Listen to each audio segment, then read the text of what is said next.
Testing, testing, testing.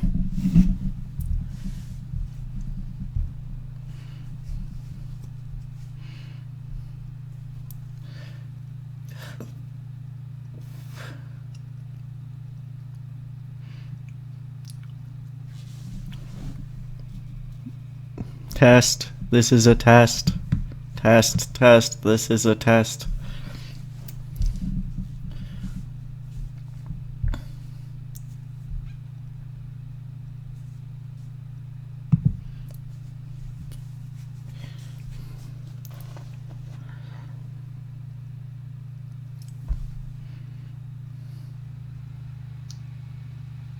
Uh-oh.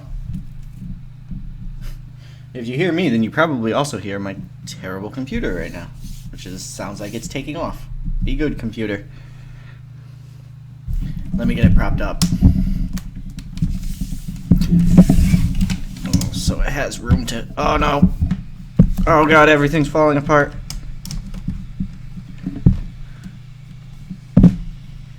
Hey, you hear this? It never does that. Except when I have important things to do, like streaming or work-related items. There, now it's propped up, so hopefully it'll be able to get all the air out.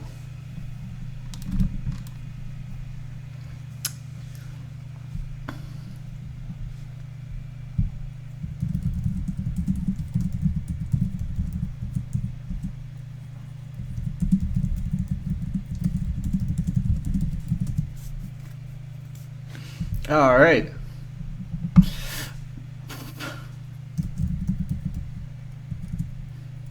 Hopefully that isn't too distracting, because geez, man.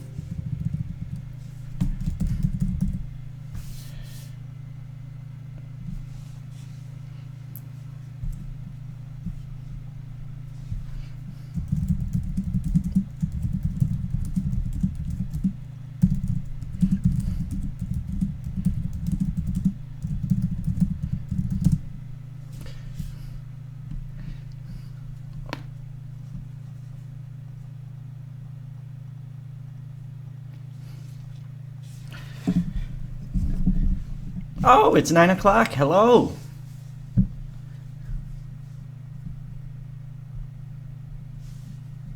I suppose we should play some too.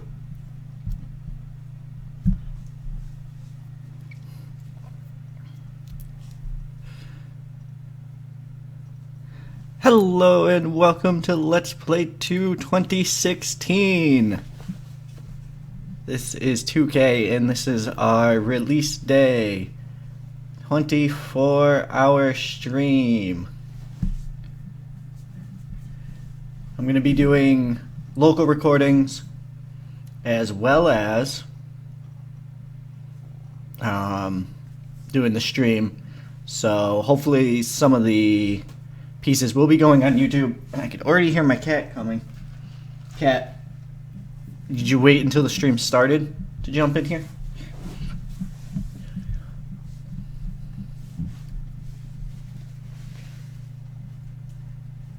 Yeah, it's about a 2 to 3 second delay, so hold on. Oh, cat! Ah, flocking seagulls. Here. I can do this. See? Boom. And then when you guys see it, you'll know how much of a delay there is.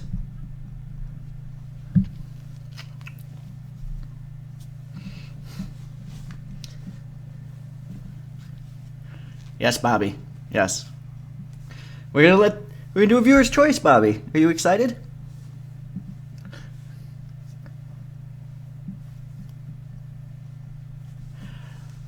Alright, so welcome to the stream.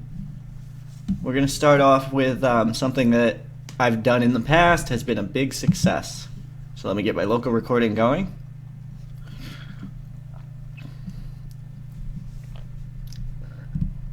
Hello and welcome to Let's Play 2 2016. This is 2K, and I am here with a full chat and doing our release day stream, and we're going to do some viewers' choice. So, I guess the first question we should ask, and I'm not going to be able to get the chat up because I'm not using Twitch, and I still haven't gotten the hang of YouTube yet. But let's see, we're going to do some viewers' choice, starting with, who do we want to play as? Do we want to play as in the CornellVerse? So as the game's loading, don't take off, computer. A game in Australia would be fun. We got a few DIWs.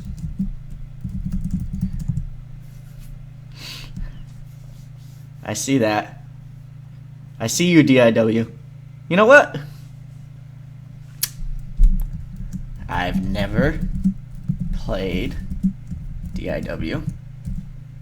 I suck at hardcore. Let's do it.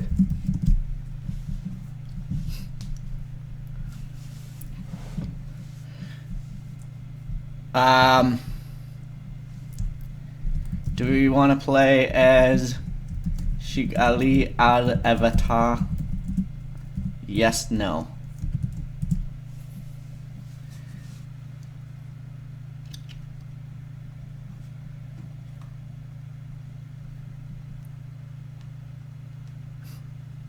We got some yeses. Mostly yeses. All yeses. Okay. This makes sense. I'm going to go reputation high, greatest, and user talents. I'm going to spread them around the default spread. I think I'm going to use USPW a bit more as my explaining what TEW is. And yes, we will select as owner. Deep Impact Wrestling, deep in the heart of Australia, Eastern Australia. Select as owner.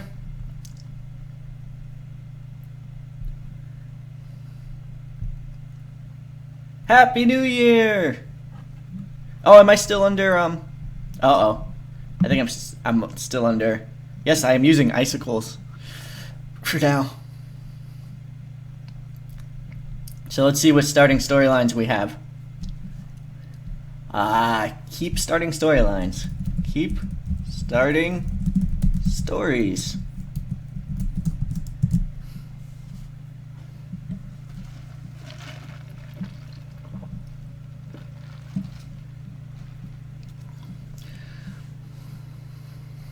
Looks like we got a lot of yes. So we have Pin Enterprises Limited, which I believe is Angus McMiller, Wes Doberly, and Mace Mueller, taking on, what, we got Vaughn and the Barracudas? Oh no, yeah, Vaughn and the Barracudas, right? Why not? And then we got a battle for supreme. What? Battle for supremacy? The hell is this shit? So Tombstone is the current champion, and he's fighting off Comedian and Dumfrey Pin. So if we just go through, see the important people here. We got Tombstone, who's this Tyson Tomko looking individual. Oh, hit the mic. He's our current champion. We got the Comedian, who is this bald Sandman looking buddy, and we also have, who was it? Dumfrey Pin, who's this fat individual, obese big heavyweight Dumfrey Pin, who's a main eventer. He's not a manager, and he's gunning for that world title. And I saw someone ask, so I'm going to check it out myself. Tombstone's finisher is a rear naked choke. That's garbage. It is now.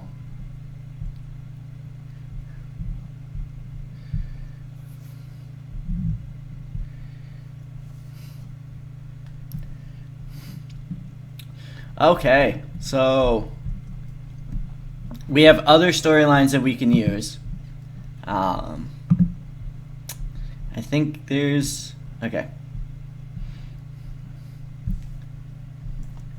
Other story lines? Question mark.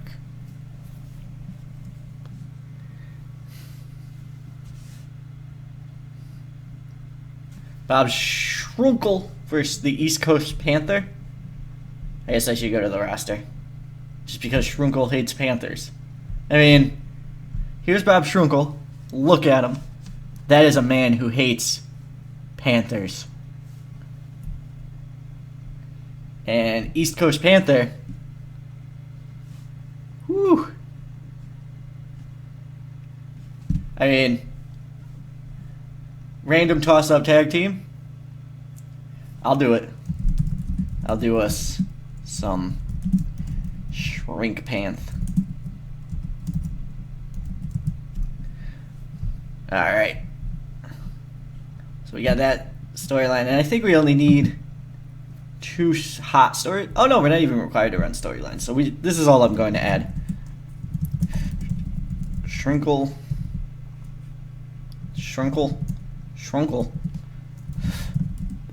Hates cats. Of all varieties, really. Not just Panthers. But it just so happens that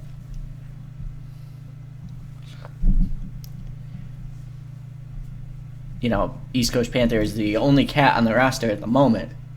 So, alright.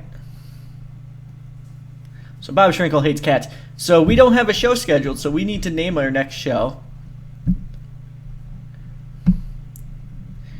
But if we look here, and I'm just auto pushing real quick. Production department has some warnings.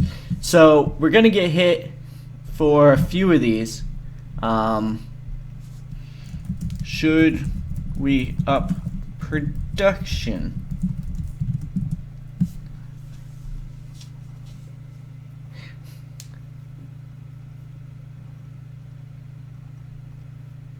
No, we don't have the full game out yet. I'm playing the demo. And I'm not going to give out any copies of the game until the actual game comes out. Nah. We're not going to. No. Downgrade it. I'm not going to do that. But no. Alright, let's schedule a show for today. How about that? Oh, we're good to do so. Okay. Alright. 2-hour show should be fine. Hopefully that's not going to be a case of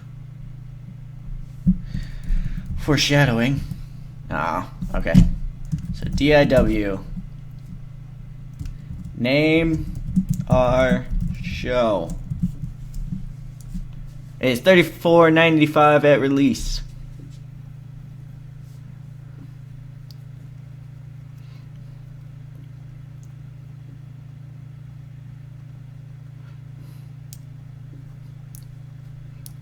Are we naming the show US dollars $34.95? Because that's not the best name of the show. So let's see, we got Deep Carpet Cleaning, Thunder Bastard Beyond Thunder Bastard, DIW $9.99.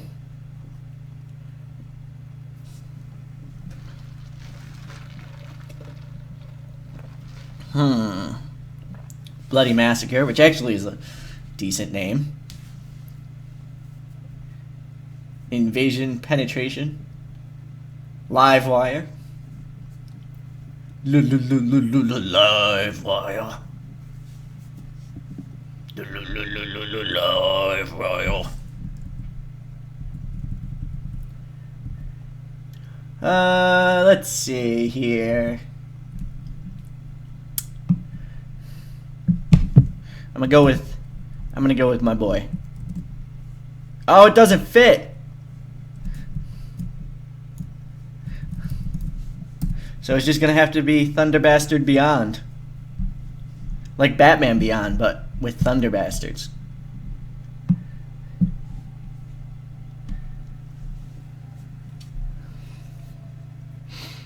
So our show name is Thunder Bastard Beyond. Let's do it.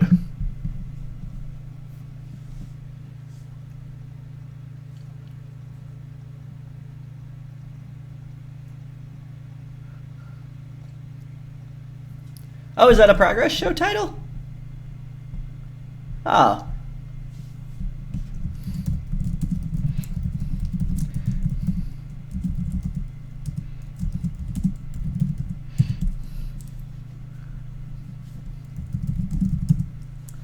Alright.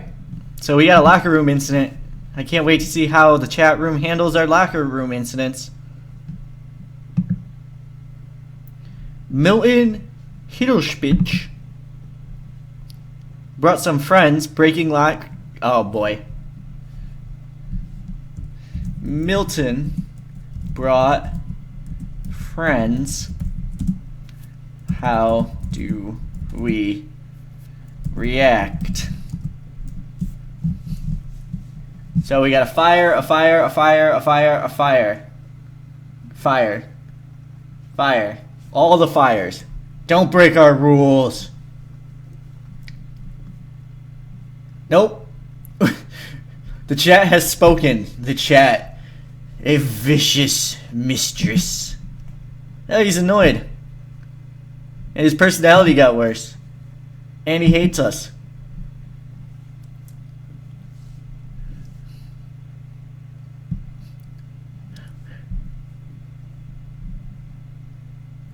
Big Jim Tresdale was brought before the wrestling court, accused of annoying everyone else with his constant boasting and cocky attitude.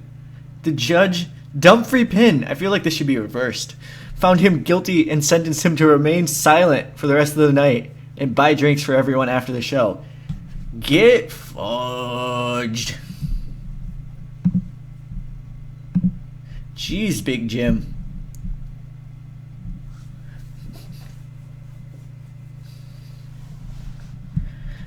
Hopefully we have enough workers still to do this show where our product deems it to be, are we, what, 70% match product?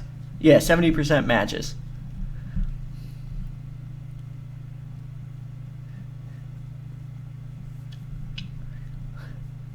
Yeah, wrongful termination suit incoming. I'm going to make each and every one of you who chose to fire him pay out.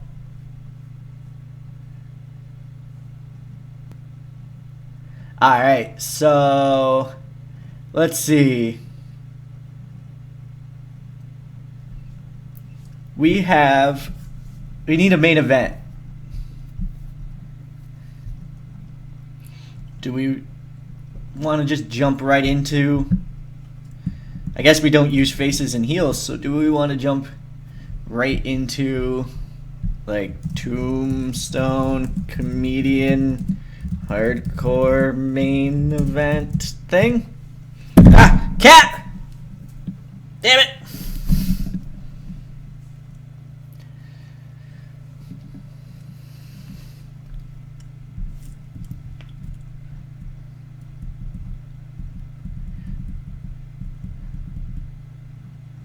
No faces, no heels, just carnage.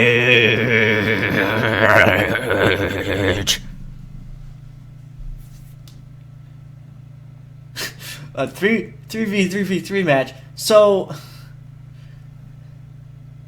triple threat with a cat. Triple threat with the cat. I think East Coast Panther. Yeah, East Coast Panther isn't high enough to be in it.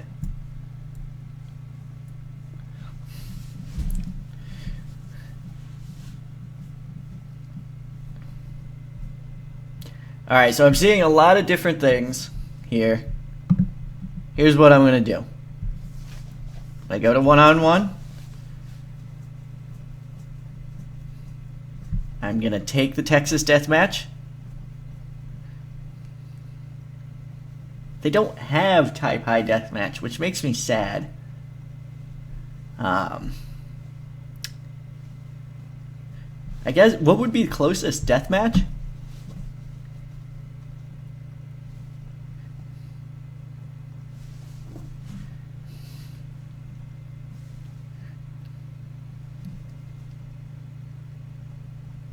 Let's do Texas Death.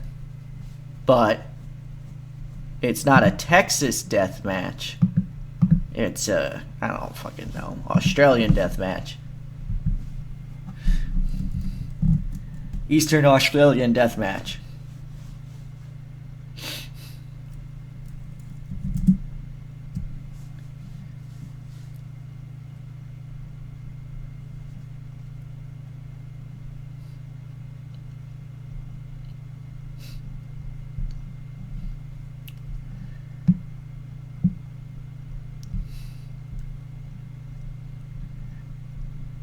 Probably put the title on the line here. So we need content risk to be higher? Okay. Thanks for the call out, Putty. This is why I suck at content risk is very high for the deathmatch. Content risk for hardcore is very low. Texas Death is very low.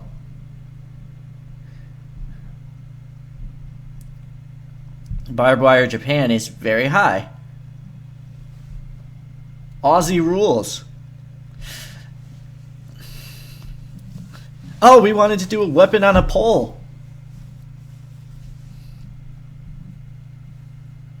So we need medium or more. Is that just for the main?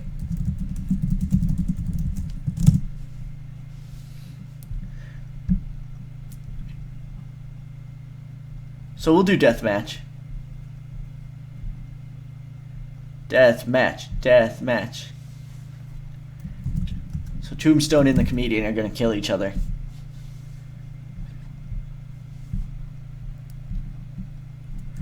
Tombstone won't do very high content.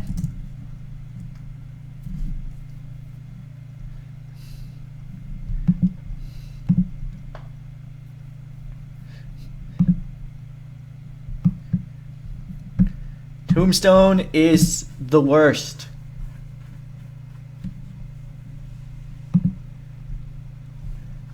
That's it. Tombstone. Going back to Texas Death, and you're losing your title. How do we feel about Dumfrey, pin over Tombstone?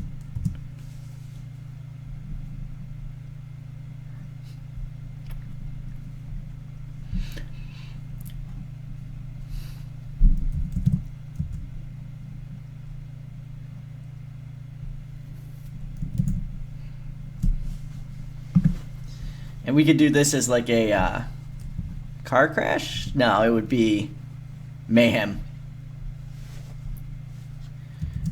Mayhem main event.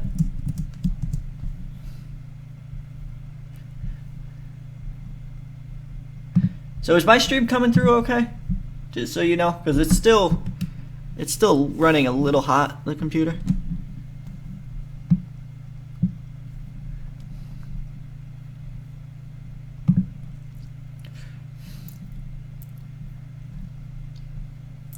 Oh, a screwjob finish for Tombstone? Because we hate him? Alright.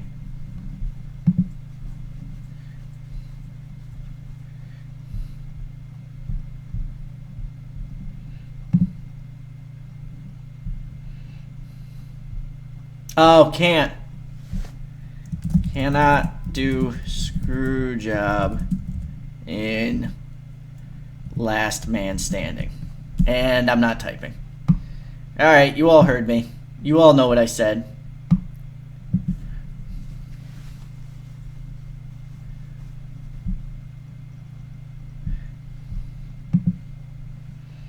Oh, I've lost the chat room.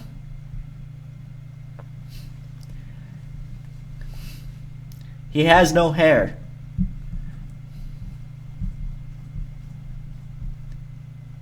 Alright, we have Dumfries Pin. Oh, we can bury him. That we can do.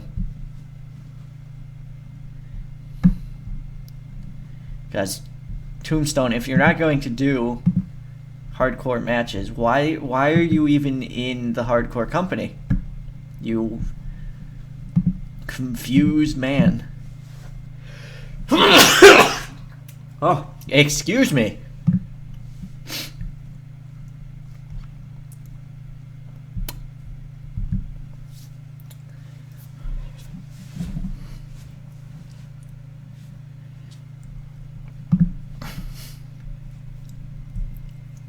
So I believe we wanted to have a big old hardcore battle royal.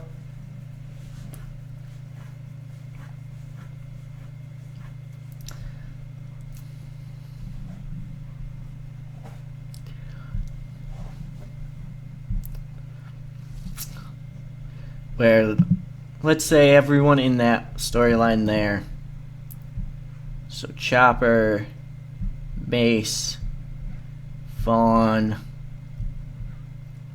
Wes, and Blitz. So there's that storyline.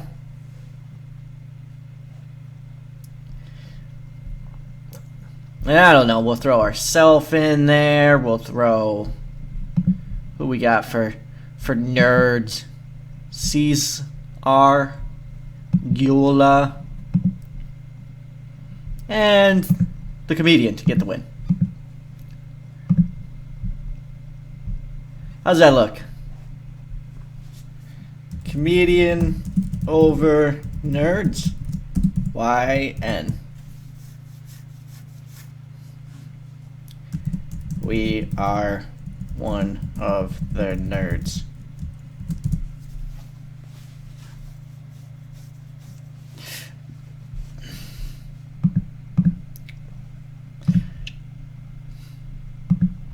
So the comedian gets the win, and I think comedian can have the most eliminations, and the runner-up can be us. I like this. This is good. This works.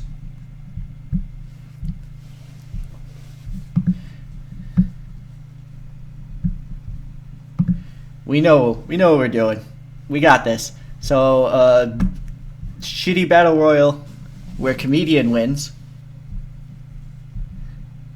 Ooh, God of War.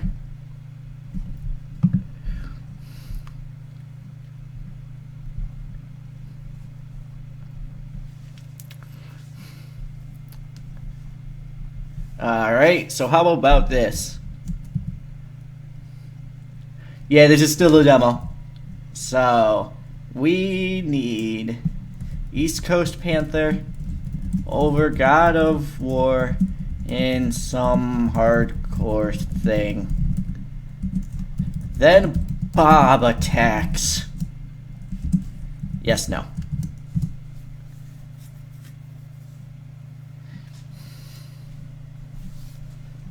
Meanwhile, I will drink some coffee. ECP is East Coast Panther.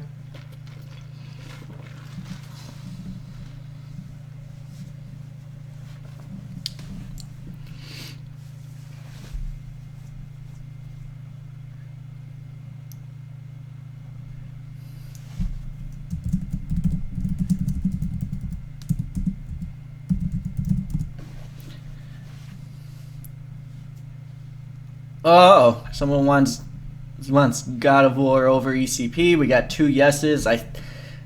Michigan Hero saying kill Bob kill, which I think means that he wants it to be. he wants it to go forward.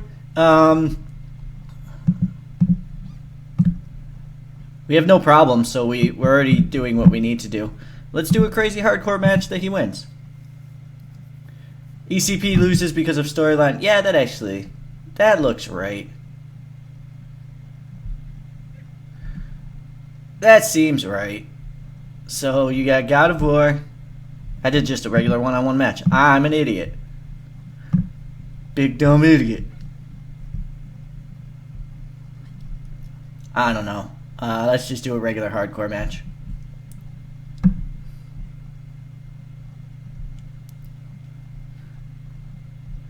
And we have God of War, or Gardevoir if you're a Pokemon fan. East Coast Panther.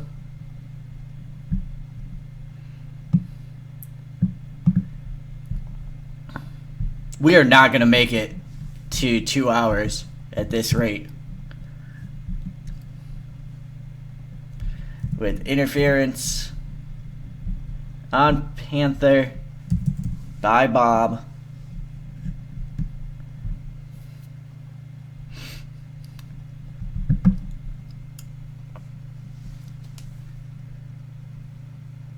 And then let's do a freestyle angle, because I want to show that off, where Bob Schunkel rated on his menace, I guess, gets a success on East Coast Panther, rated on his overness.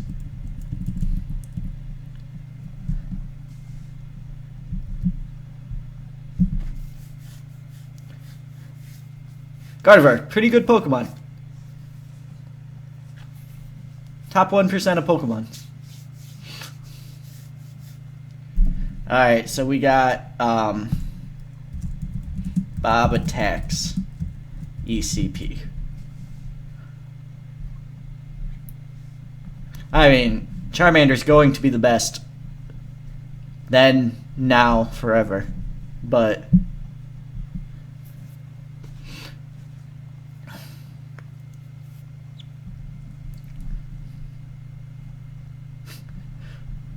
look, antithesis. I'm not saying never, but not now.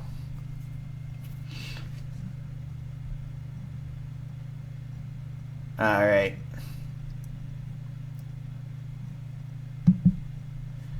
I was always a Charmander type fan. I loved me some Charmander, but basically everyone from the original was good. So all the starters were good.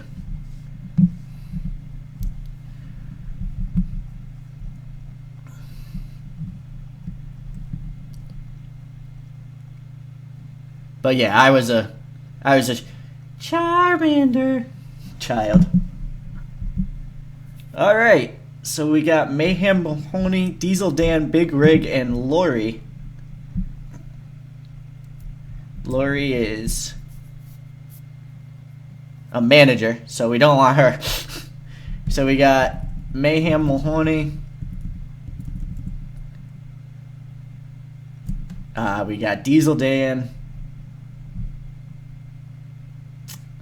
And Big the Rig.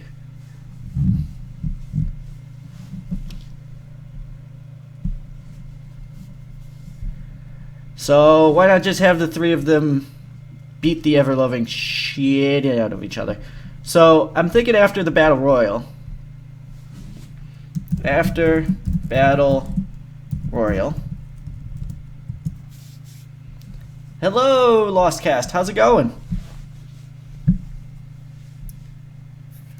I would like to see... I think I want to see...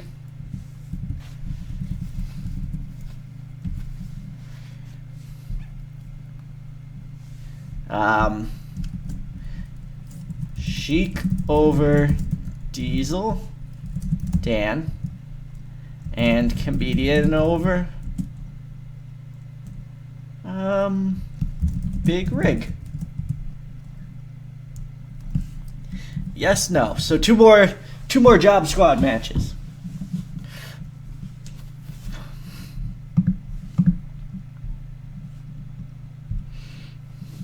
Yes to both. Got a lot of yeses going on here.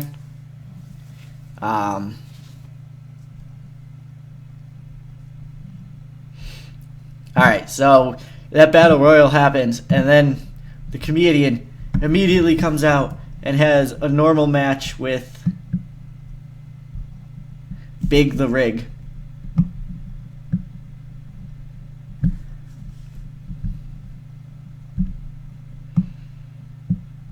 And comedian looks ready for his championship opportunity.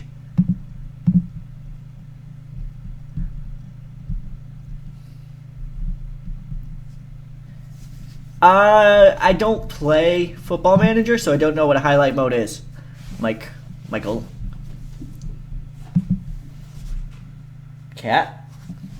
Cat's going crazy. Go crazy, folks. Go crazy, Cat. Alright, so Diesel Dan and Sheikh Ali Al-Evitar. Yes, Cat.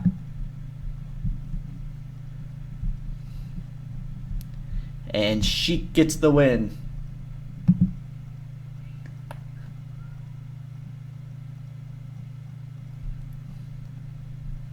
Yeah, I mean, I play text-based sims mainly because I like the depth.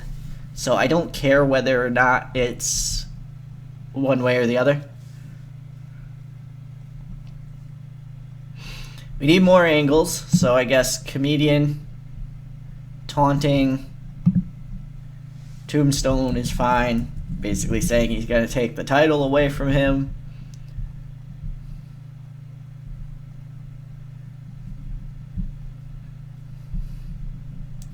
So one of the games I've always wanted to play on YouTube was the NBA 2K series, whichever the newest is out at the time. So, I mean, I've always loved that.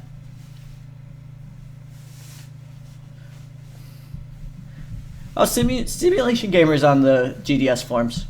You may know who he is. Alright, so we need 9 minutes. Who haven't we used? Mayhem Mahoney. That Battle Royal. You know what we can do is, I wonder if there's a backstage brawl 3v3. There is not. So we'll do a backstage brawl with the guys in this storyline, the Dangerous Waters. So it would be what? Mace, Vaughn, Chopper, and Angus, I guess.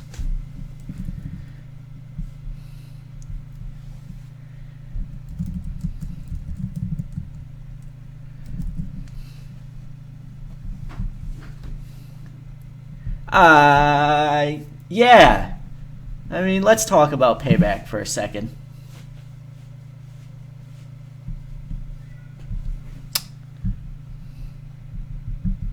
Uh-oh. Alright, Cat's meowing. Give me 1 second. Be right back. Need to check on Cat.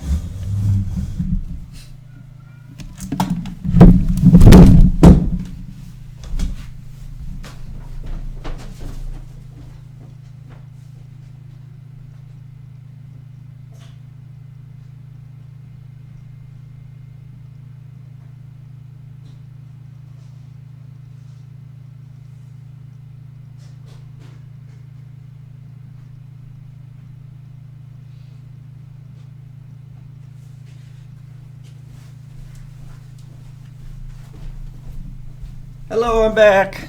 Okay. Everything's fine. Cat's fine.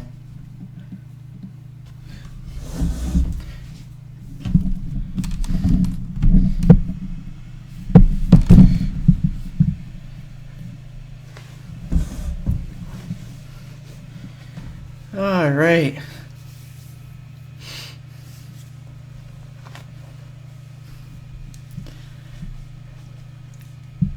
So we need 3 more minutes. There's a couple guys we haven't had in a match, and Bob Schunkel could use a win.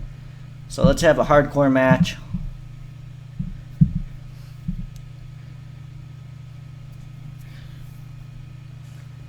Kalisto Ryback was just like absolutely not what I expected, and very good. And I'm gonna be honest, a good percentage of that was because of Ryback. Ryback, very good in that match. Me and my wife were watching together, and she even went as far as to say, "Is that the same Ryback as before?"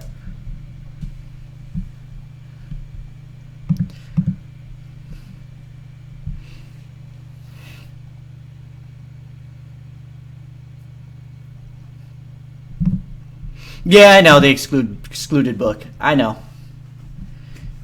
The roster's so small, though.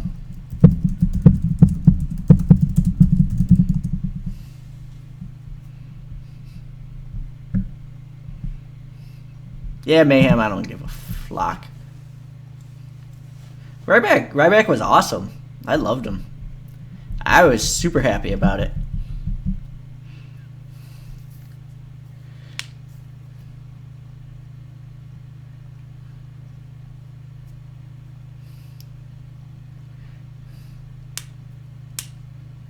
Alright, so let's book this show. We got Selt that does shows. Simulation Gamer used to do some. I haven't seen him do any in a while. Lost Cast I saw in here. I know the Lunatic Pole said he was doing some. So there you go. We got a lot. Multiplayer is, I mean, once you get the hang of it, it's fine. But yeah, it's still it's antiquated, I would say. Oh, predictions.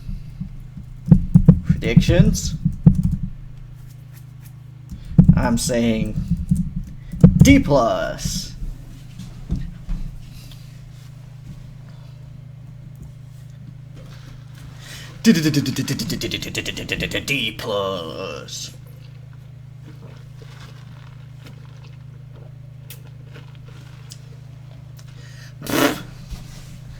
Yes, Bobby. Whoa, cat. Yeah, I'm gonna say everything's gonna get dinged for being not crazy enough. Look, I don't book crazy things.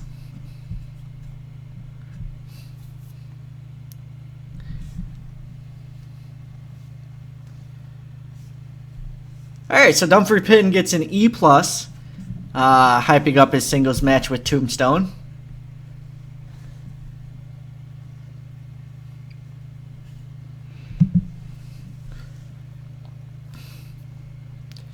Yeah, Bob Schrunkle actually did good. That was a surprisingly decent match. And he needs shorter matches. Thank you, Lou. Oh, yee. Ay, yee. Oi, boy, oi.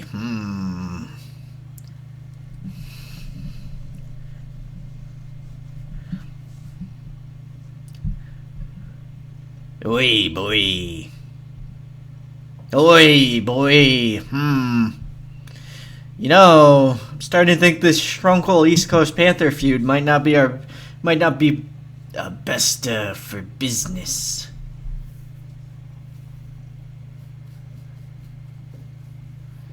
So we got this actually did well, our backstage brawl, which leads into our battle royal, which gets a D+. D+, ladies and gentlemen. Or just gentlemen, I believe. So, yeah.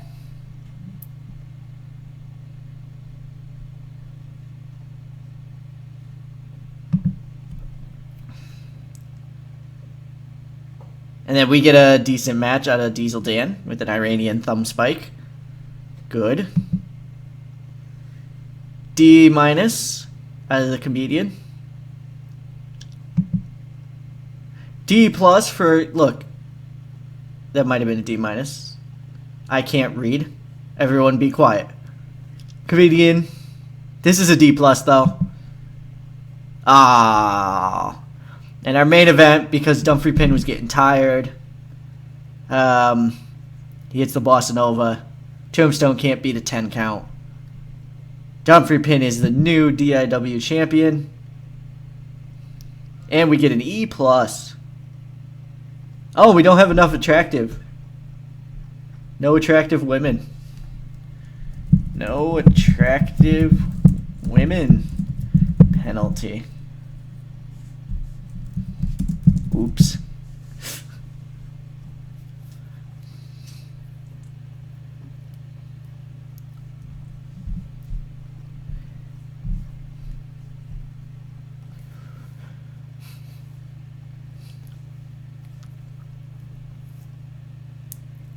We should probably bring in a...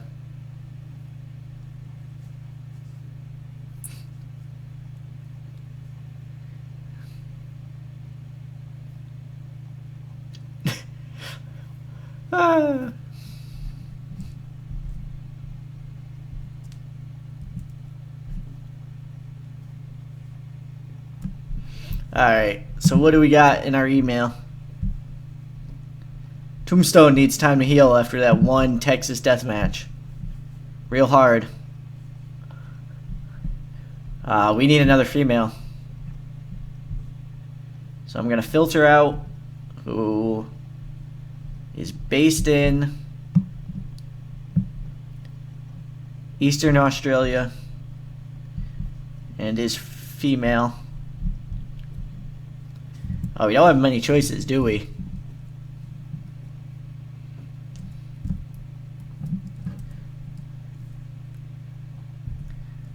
So we need someone with decent looks.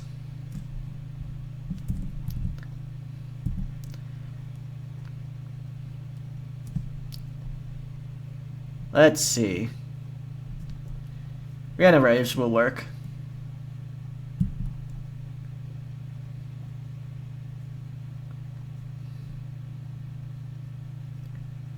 Let's see. I think that's your best bet. I think Tanika Joe works as well. Bring them both in. Hopefully that'll keep our drunk fan base happy.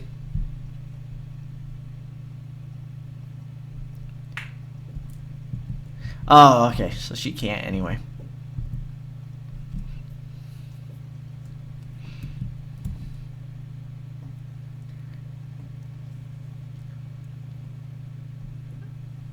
Let's see.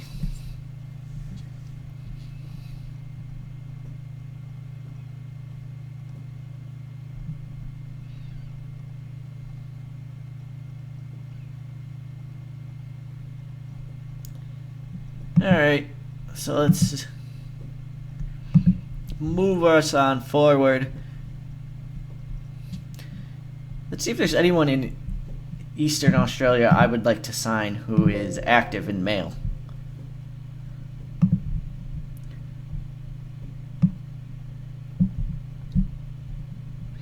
Is there, not near, but like in?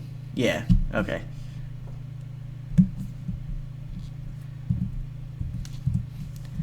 So Eastern, active, male wrestlers.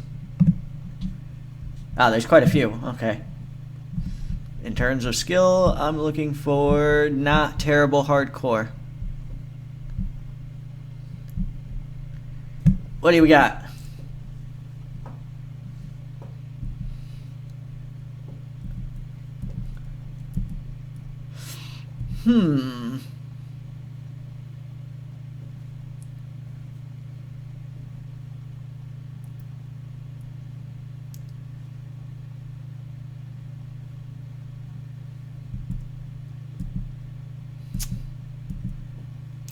I mean, is the game telling you what moves were happening going to be that helpful? Like, I don't know. To me, like, it doesn't really matter. Like, the actual match itself doesn't matter. It's more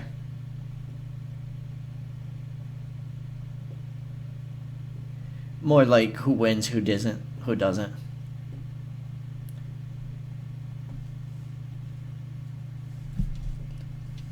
Alright, I'm gonna pick up Kipper. Because why the hell not?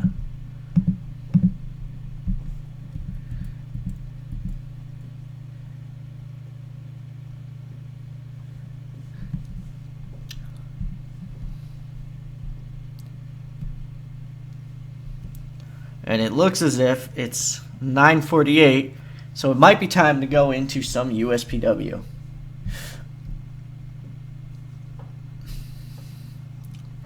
So I went ahead and stopped our local recording. I'm going to turn the screen off for a second. Don't panic.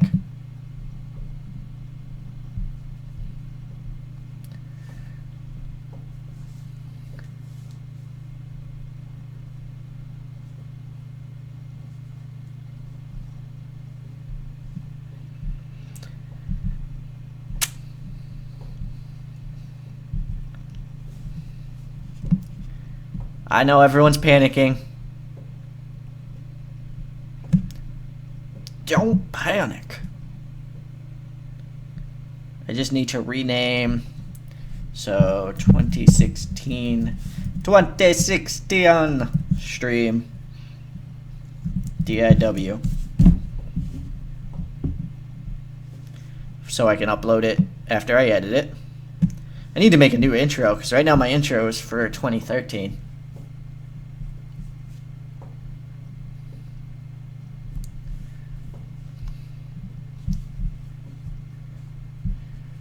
Everybody panic!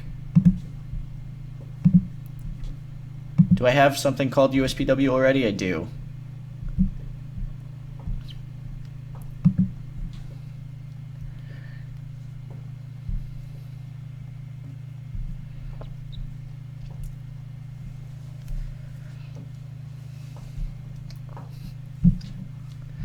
Alright, so let's see if we can try and do a tutorial-esque game for USPW. I'm probably going to be terrible at this, so chat. Damn it, simulation game, that got me. We got movie sign!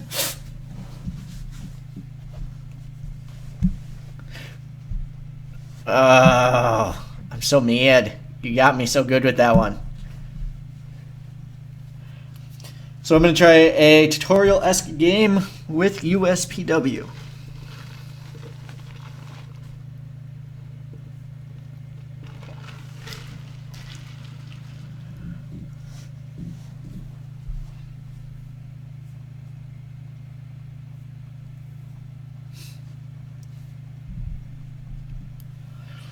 All right.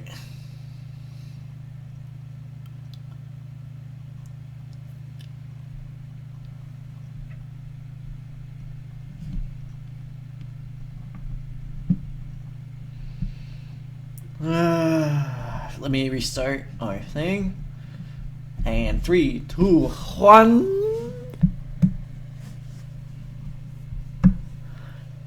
Hello and welcome to Let's Play 2 2016. This is 2K and this is going to be USPW Episode 1. This episode is being done as part of the release day stream, still using our demo as the full game has not yet been released. Going to be going through USPW and showing off the game a little bit and some of the changes. So let's start off by starting a new game. This is the screen that should open up when you open the game. Right here is your new game button, fairly self-explanatory. So for those of you who are unaware, Total Extreme Wrestling is a wrestling booker simulation game. So it is not simulating your rise to the top as a pro grappler. It is simulating your rise to the top as the storyline creator, the booker. Now, this may seem like it's very different, and that's because it is. There's really nothing else like it out there. So strap in, Get prepared. It's gonna be different, but usually fun. So as we wait for the game to get going, we are... Oh, geez. So if you've never really thought of wrestling outside of the terms of like just what goes on the screen, obviously someone writes all of that. So you want to book every... Oh, jeez. I'm not going to be able to maintain this if the computer's not going to cooperate. Aw, man. That's alright. I could cut that out. We'll start it back up when the game actually decides to cooperate.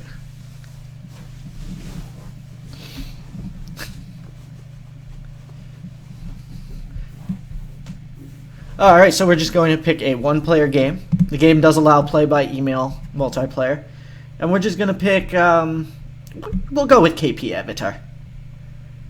Our reputation, which is our reputation as a booker, what the rest of the world thinks about us. I'm going to go with average. Our user talents, which are different talents for which we have to use in our booking that make things easier or harder depending on where they're set. I'm going to pick default. Default gives you the baseline game, no changes for the positive or the negative. And I'm going to select as an avatar.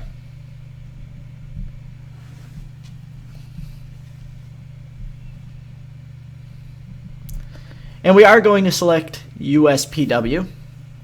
United States Pro Wrestling is the biggest company in the default universe. I think of it as a slightly more PG modern day WWE.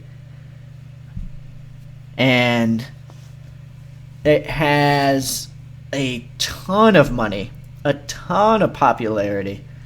Now there's two choices here you can see. Select owner, which allows you to play as the owner. You won't get owner goals. You won't get fired if you perform badly. Or play as the booker, where you may have owner goals unless you've turned them off. We're going to have them off for this game. And you have the ability to get fired if you're not doing great. There's also Tour Company, which gives you a little blurb about them, and then tell you who the big deal workers in USPW are. We're going to go ahead and we'll be the booker.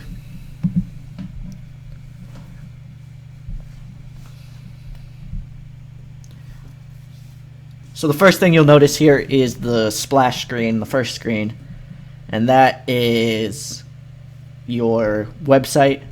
It gives you different information. As this is the first day, a lot of this information isn't very big. So you're looking here. This is the screen that you're going to see a lot of information on. And it looks like an information overload at first. But it is split up into 4 different sections: creative, management, external, and business. For the time being, we're going to ignore external and business except for this button, national battles. Now there are 3 national companies in the United States, and right now USPW is set to lose the national battle. National battles are based on the popularity of the top 5 workers in the company. Essentially, how much of a draw are you pulling in? So we're going to try and prevent falling in our national battle. And the easiest way to do that is by luring in a big star. Barrett Cocklove is an on-hiatus worker, a ripped giant, and we're going to bring him in for 1 year because he is over. He's incredibly popular.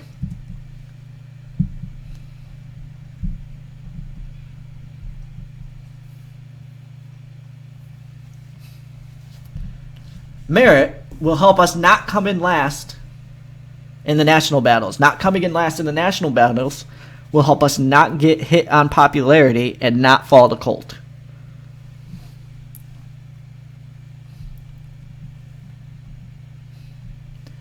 So Merrick Cockloff will bring that in. Now, up here we have all of the creative items you may need. Your product, which is important to know. Now, there's a lot of different items here. You could ignore the ones that say none because they don't pertain to your company. So we are a heavy, traditional, key feature mainstream, or popularity.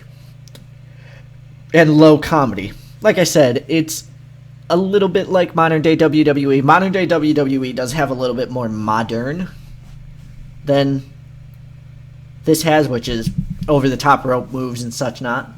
So you will see you'll see more big plotting guys with punching in USPW. Here we have our creative meeting. This is where you can get a lot of information on the company.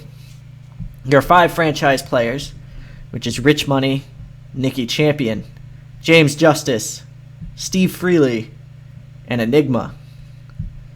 Your future, which is Julius Moore, and then a little bit wider lens of the future, Julius Moore, Tiffany Jade, Casey Valentine, Running Wolf, and Miss American Pie.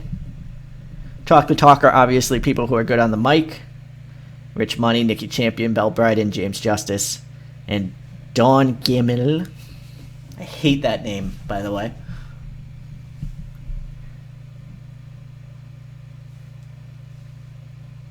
So, Rich Money, Nikki Champion, Enigma, Trent Schaefer, and James Justice are showstoppers, people who can really go in the ring. So you're talking more flashy stuff here, stuff that makes the crowd sit up and pay attention. Ring generals are those who can hold the match together when it needs to be held together. They're more the silence in between the notes type guys. Rich Money, James Justice, Enigma, Raven Robinson, and Chris Caulfield. Who's hot, who's not, is who is popular at the moment. Our time decline, people who are aging and falling from grace. Crusher Karloff, Chris Caulfield, James Justice, Tyson Bane, Freddie Datson. And our hidden gems are workers not on our roster who may be able to make a splash in USPW. Now, out of this, I am going to sign 2 people here. Greg Gage is going to come in, hopefully.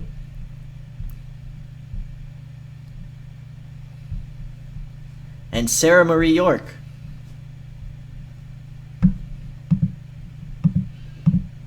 Is going to come in.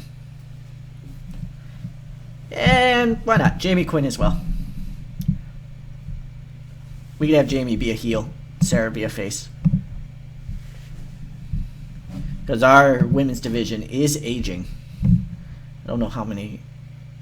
Oh, none of them were in time decline, but that's still. Here, messages from our personal assistant. We need to be assigned a position on the roster. So if we go to push, recommend push as an enhancement talent. So we don't have any popularity, so we're going to be on the lowest rung of the ladder.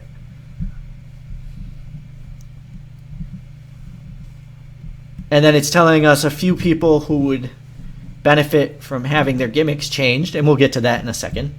But the production department currently has warnings. So anything yellow is equal to our rivals. Rivals being people of the same level. We mentioned earlier that there were 3 national companies, so we want to be of the same. Our music is red, meaning it's lower, so I'm going to upgrade it to major licensed. That's going to prevent us from taking damage in our shows. So before we go to our gimmicks, I just want to look at our storylines. We have 4 storylines currently going at the start. As you can see up at top, we need 2 storylines with a minimum of B heat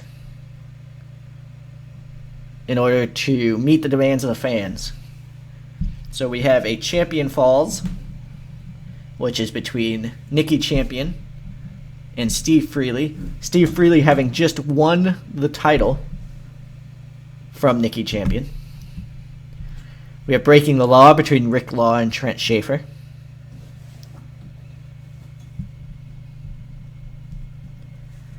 For the Working Man, which is Chris Caulfield and his patriotism and everyman ethics versus Rich Money.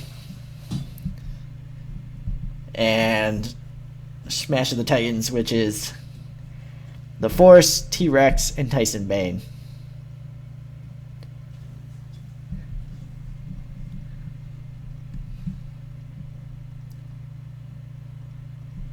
So with that, we are going to get right into these gimmicks here. The Sadist Corporal gimmick might be a little outdated.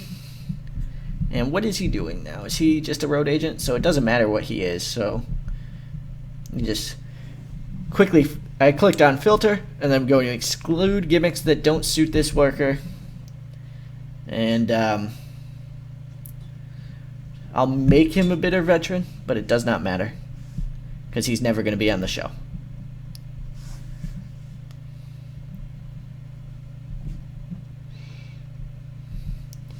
Freddie Datsun is a blue-collar worker. That gimmick has passed him by, so we're going to disposition face. We want face gimmicks for him.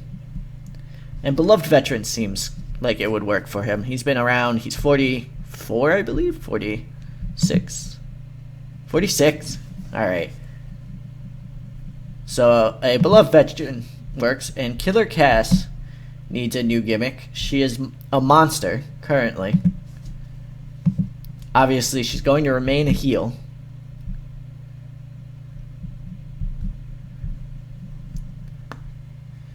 Just moving her to a badass seems like the best move here.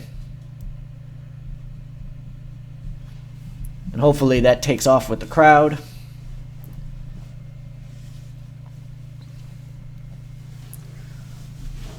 So I will see you guys at the show.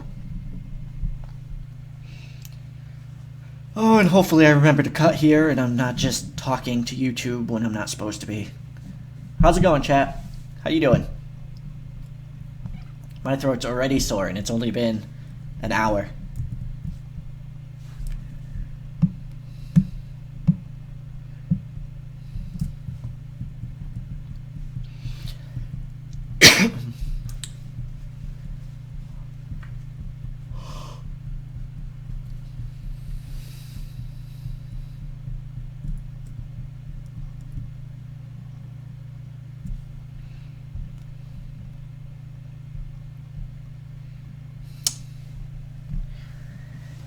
Yeah.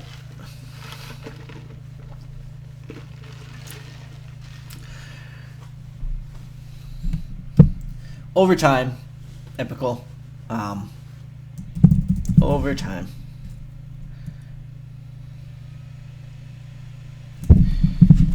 Man. Computer, if you could not be running this hot, that would be fantastic. You gotta keep working for 23 more hours. Whoa, what? You did? No spoilers. No spoilers. No spoilers. Aw, Larry Wood retired.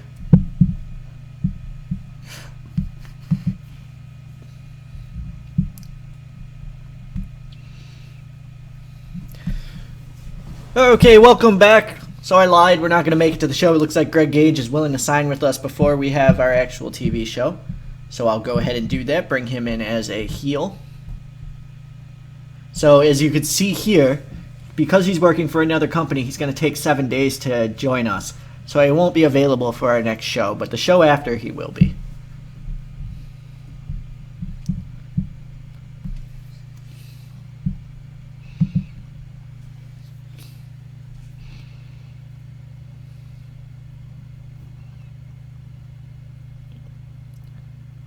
Alright, so chat, before I go ahead and do anything here, I will be back. I have to go use the restroom, and take care of some food-related items so that I can eat a little later. So...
Alright.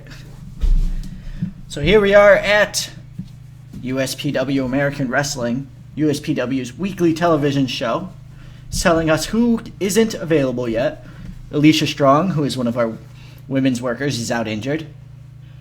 And Greg Gage, who, as I stated, will not be available for this show. We have locker room incidents. Running Wolf and James Justice. Running Wolf was brought before the wrestlers' court, accused of not joining the rest of the locker room for a night out. The judge, James Justice, found him guilty and sentenced him to buy drinks for everyone after the show. So you'll get little incidents like this, which just sort of bring the locker room to life, and can also change people's personalities slowly over time.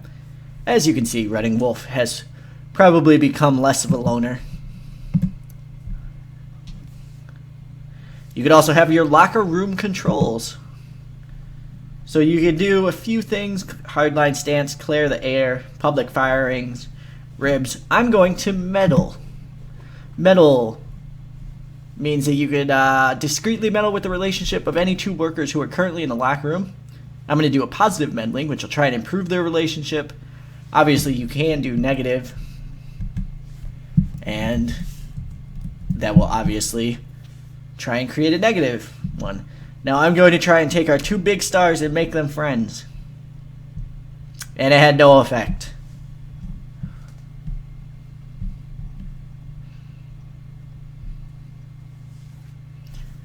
So let us book the show.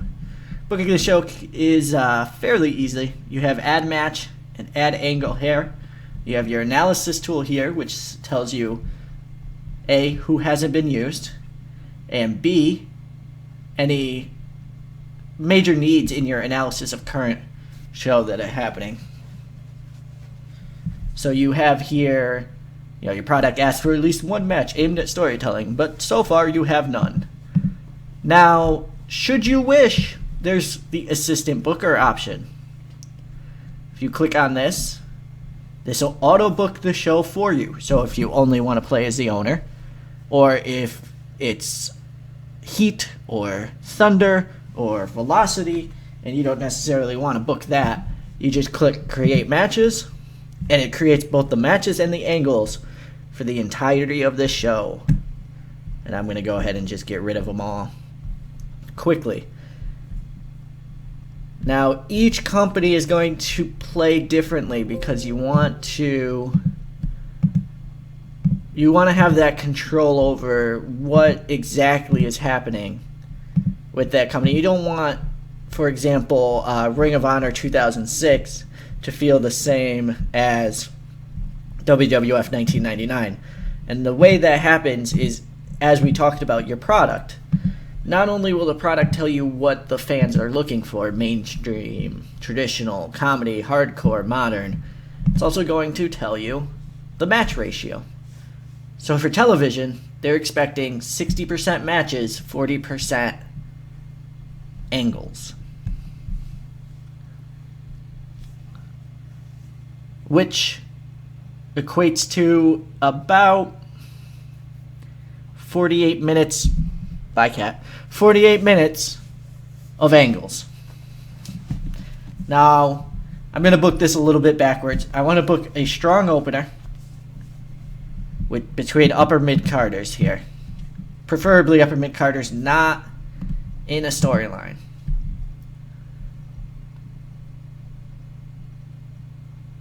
I think the Force, even though he is in a storyline, and Jumbo Jackson, but I know that won't rate well, so I'm going to do DC Reign and Trent Schaefer to start the show, and I'm going to make it a title match.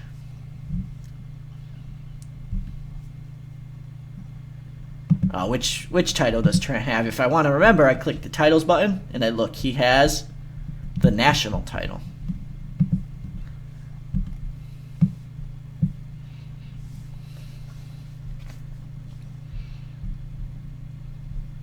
So I put the national title on the line here. You could have up to 3.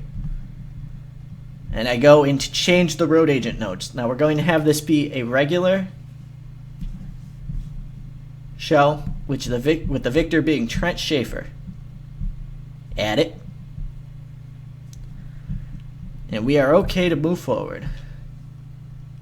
Afterwards, we know that Trent Schaefer is feuding with Rick Law. So I'll have Rick Law come out and cut a promo on Trent Schaefer.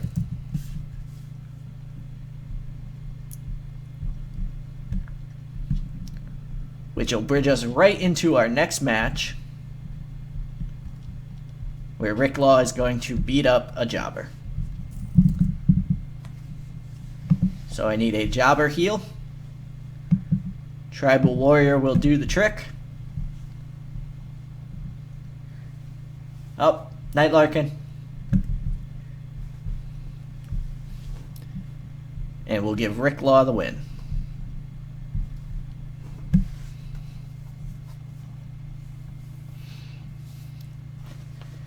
Next, we're going to go to our women's division. The current women's champion is Melody, a face.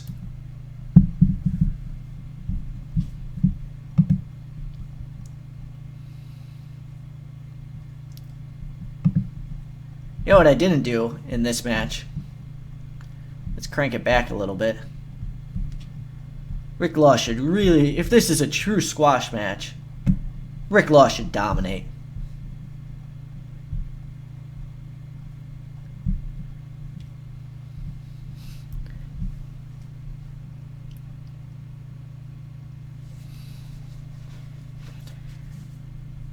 So here we are, we got our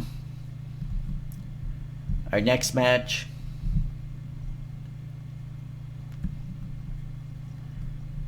Why not? We'll get Valentine. Just Eddie Howard, give both of the Natural Storm title matches on this show. Sort of have a theme going to the opening hour. And Casey Valentine wins, but he's going to win in tainted manners. So, this means illegal weapon, outside interference, feet on the ropes, these sort of things. So he wins, but it's kind of shady. Maybe we'll do that match again. And how about after the match, Casey Valentine celebrates, but in an over-the-top manner.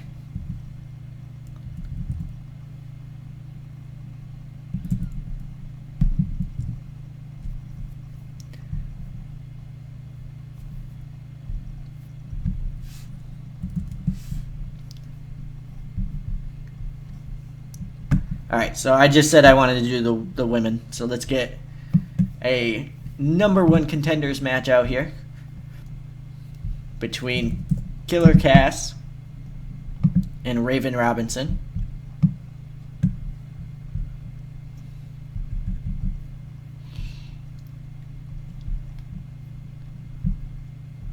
And Killer Cass is going to go over. I guess Killer Cass is not going to go over. We'll have to find another women's division face. How about Miss American Pie?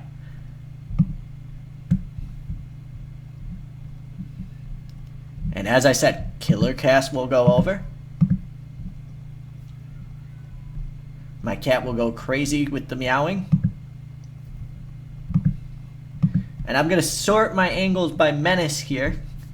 And I am going to have Killer Cass absolutely destroy Melody, we'll say backstage after the match. So she's on the hunt.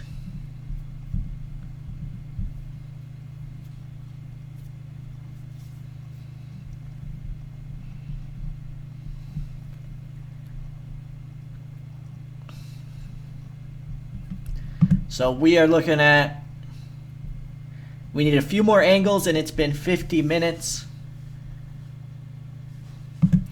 We're going to catch backstage up with Trent Schaefer. He's going to run down Rick Law, talk about his victory earlier today. And then we're going to set up our main event.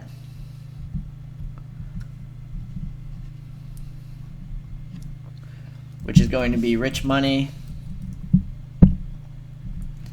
and Steve Freely versus Chris Caulfield and Nikki Champion. And this angle is going to be long, 15 minutes.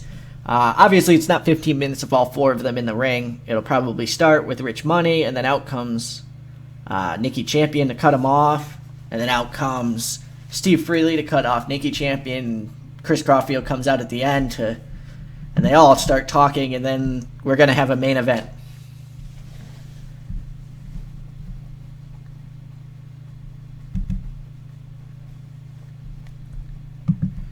Backstage, the Force is going to be walking around. You might see I use Menace a lot here.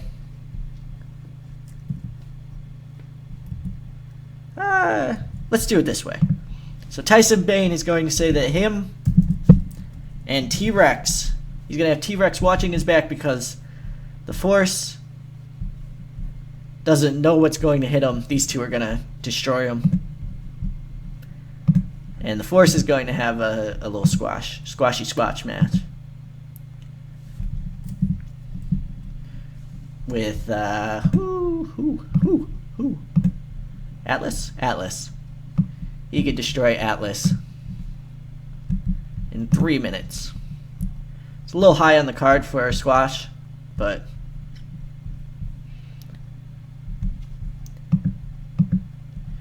that's because after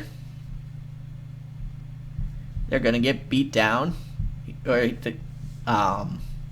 the Titans, Tyson Bane and T-Rex, are going to beat down the Force.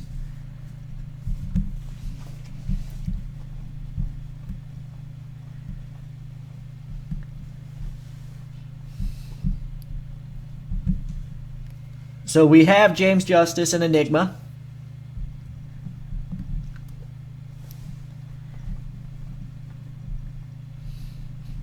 And this may seem crazy, like a crazy thing to do here. So just hang on, because I have a reason why I'm about to do what I'm about to do. The Cold Warriors, James Justice and Enigma,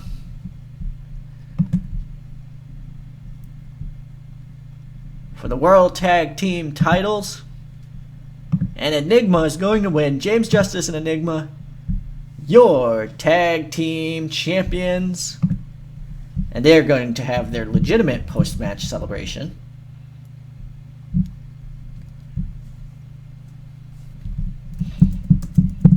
What a way to start off the new year, folks. James Justice and Enigma, your tag team champions.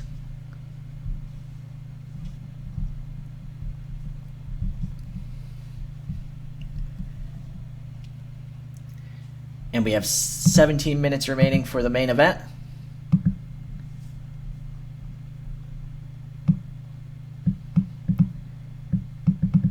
We'll go 18 minutes with Rich Money, Chris Caulfield, Nikki Champion. Wait, that was dumb. Rich Money, Steve Freely, Nikki Champion, and Chris Caulfield. And Chris Caulfield is the weak link here, so he will be the one eating the pin. The champion, Steve Freely, getting the win. Now, as you may have noticed, one of our matches has to be a storytelling match. This is going to be that match. This specifies that the aim of the match is to set up or advance an issue or tell a part of the story. The workers will keep the match fairly simple and safe as to not overshadow the story being told. Helps a longer match. And we have 118 minutes. So how do you end a show? Brawl to the back. I know it says backstage brawl, but just stay with me here. Nikki Champion and Steve Freely brawling and out of control, and we'll see you on Thunder, folks.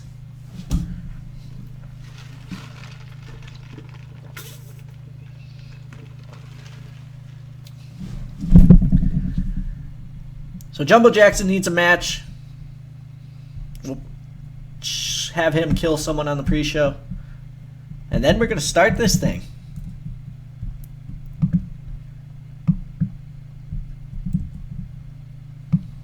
There's our pre-show. Jumbo Jackson and Freddie Datsun for the live crowd only.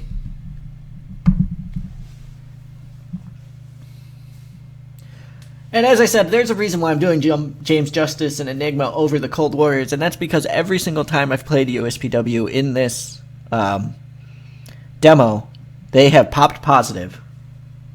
So, Petr Novak, one of the workers, is just juicing so hard on steroids. So hard. So here we go.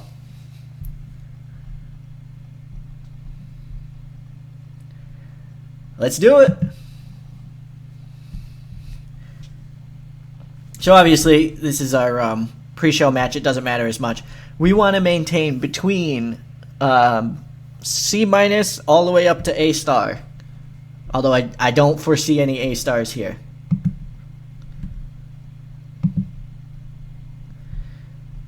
And Freddie Datsun took the beloved veteran gimmick, but he got a below average, which is fine. He's going to be a jobber essentially.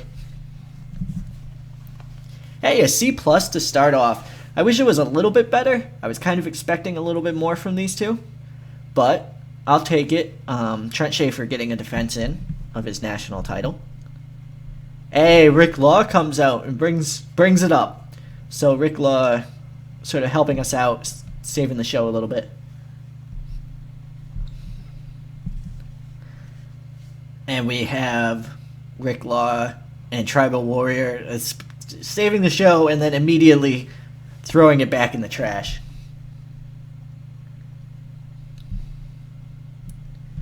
Hey, this isn't that bad. Casey Valentine, even though he was off his game, was able to get the pinfall using the ropes for leverage. Defense number 4 of his TV title in a C match. And you may be asking, this rating, how are they calculated? So it's showing how good it is, and as you can see, there's a lot of text here that tells you a lot about it.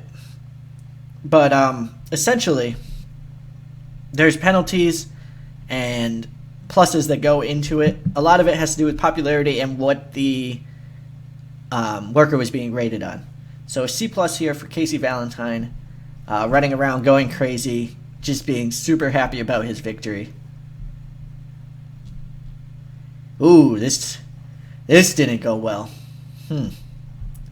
Okay.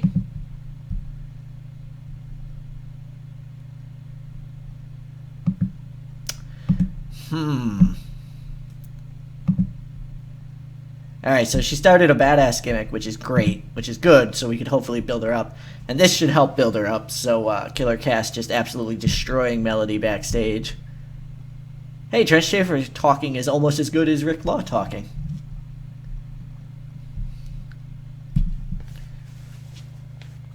Oh wow, Rick Law talking is better than these four talking. I blame Chris Caulfield. That's nuts. Nutty. Tyson Bane says he's going to introduce his new bodyguard to the world, and here's T-Rex. He's big. Obviously, T-Rex and Tyson Bane already a team, so it's a little bit, but... So the Force squashes Atlas. Doesn't really matter. Gets a D+. Oh, I was expecting this to do a little better, but the menace of Bane and T-Rex, they beat down the Force.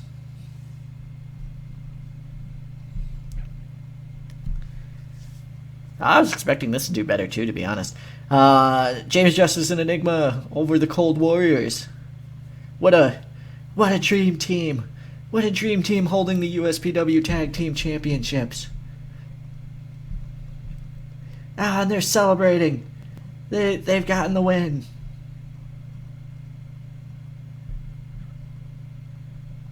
Yeah, and Caulfield was the wink link, as the game is so kind to tell us here. So Freely destroys Chris Caulfield with a Freely's Comet, which I believe is an F5, if I remember correctly.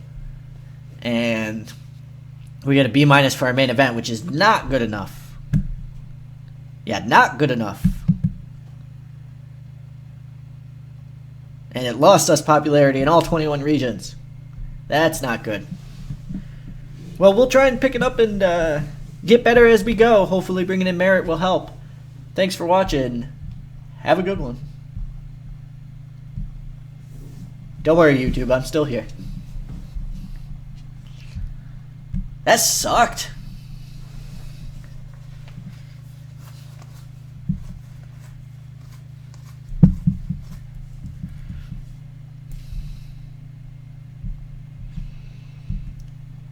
Oh, here it is. Woo! No, this Dark Destroyer spear is the spear.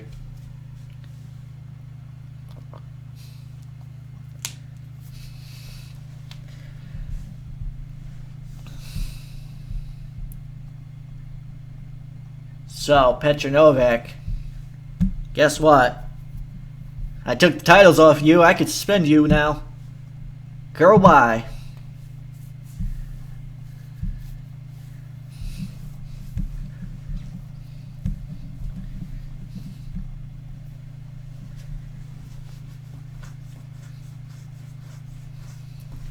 I should have done a freestyle angle. You're right.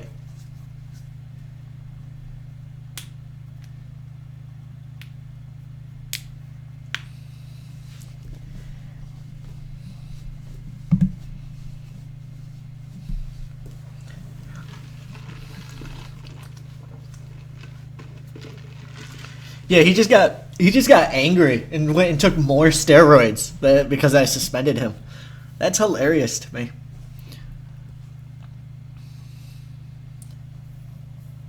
Oh, and so YouTube is telling me we have 48 people watching right now. That's awesome. That's so cool.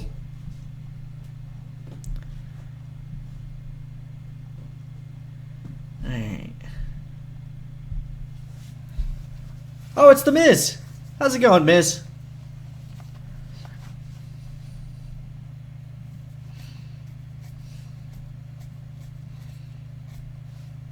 I have owner goes off.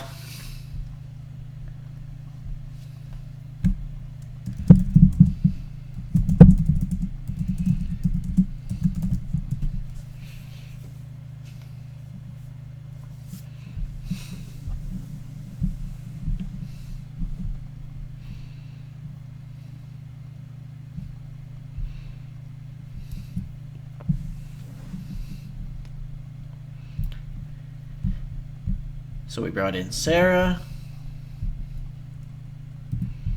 Brought in Jamie.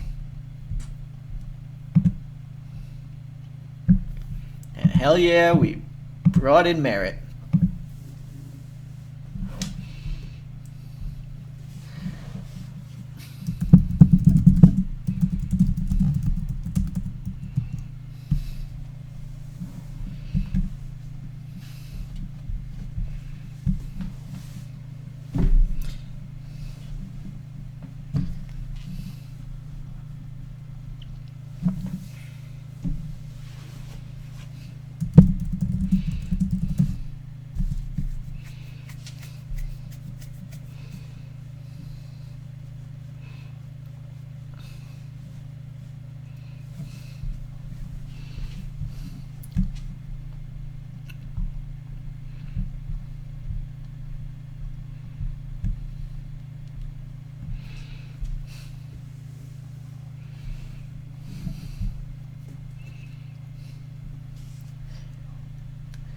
I think I'm gonna go back and change our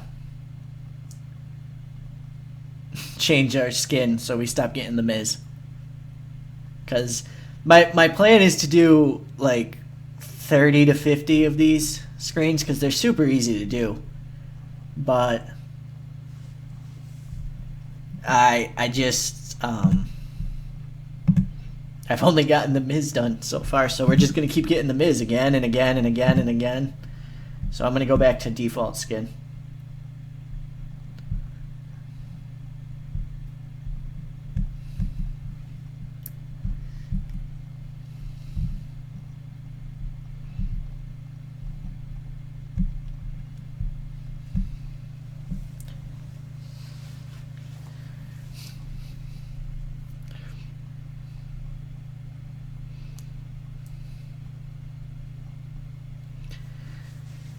And as we are waiting, just want to remind everyone... Oh, we hit 50! Nice! As we are waiting, I just want to remind everyone, we will be giving away a 10 copies of TEW 2016 after the game comes out. Which means that all you have to do is be in chat, and I'm probably going to do it via email. So I'm probably going to have you guys email me. I'll say when. And actually, let me do something quick here. So, I know a couple people here. Oh, no. Oh, geez. Oh, geez. I did something I didn't want to do.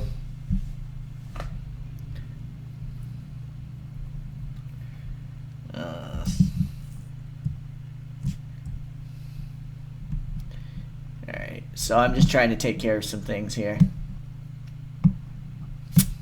before we get going.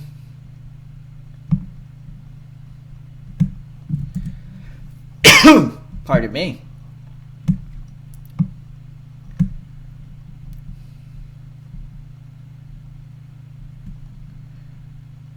Man, you think it would be easy, right? Just Alright, so there we go. I'm just adding a few moderators real quick.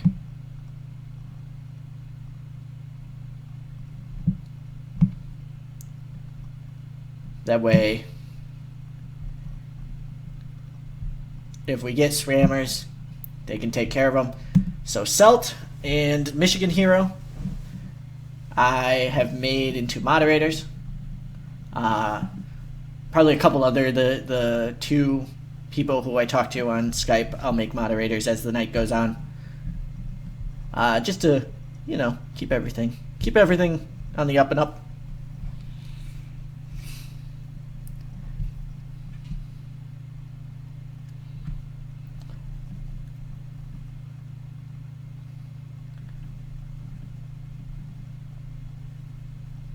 No, so it's gonna be random draw from chat.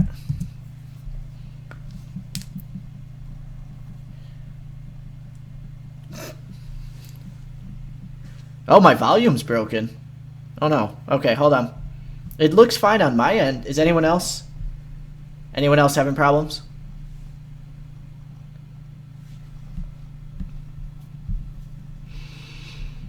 And we have our show tonight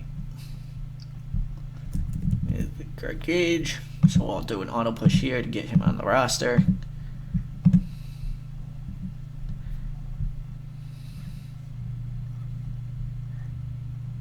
Oh no, everything's moving too fast. BTF, I will add you, but you have to hold on. Wait.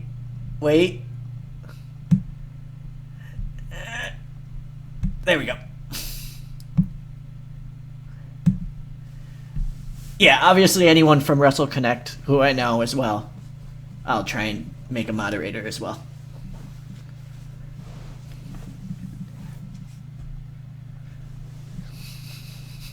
So,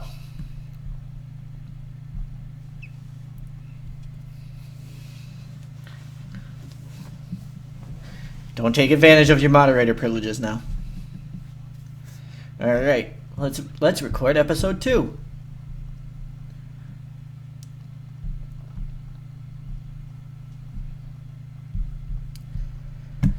Hello and welcome to Let's Play 2 2016. This is 2K and we are in USPW episode 2, still going strong on the release day stream. We're going to be doing our second show. On our first show we had a little bit of a disappointing outcome, but now we have a big Russian trump card that we are going to use. So tonight, we're going to start the show with an angle because this is the CornellVerse version of modern day WWE. So a 10-minute talking angle between Steve Freely and Nikki Champion. And they decide they're going to have a title match tonight.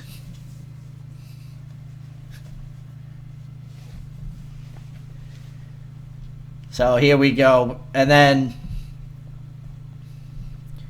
just sort of playing off last week, we have the two champions, Trent Schaefer and Casey Valentine, taking on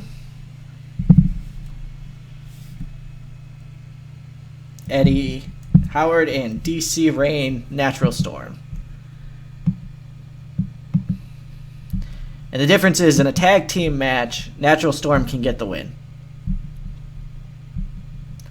And then maybe next week they'll switch partners with DC facing Casey and Eddie facing Trent, perhaps? Right after the match, Trent goes right to a microphone and starts ripping into Rick Law. Just eviscerating him.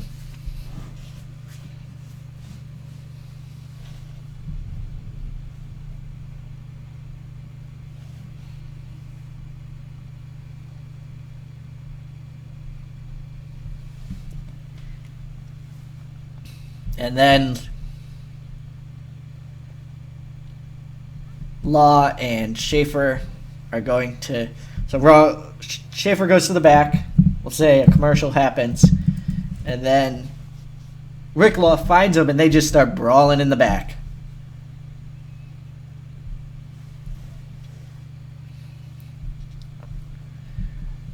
Killer Cass is going to have a match here. I don't believe we have Sarah Marie York yet, so we will take Missy Masterson and put Cass over her. And she's sort of working her new badass gimmick, so she's going to dominate here.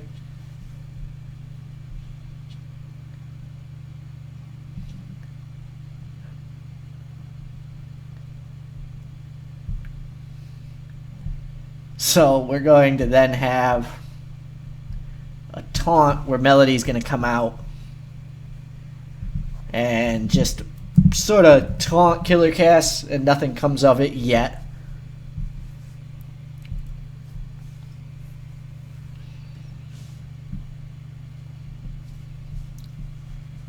We'll have a Freely angle, where Steve Freely says he has a giant surprise for Nikki Champion.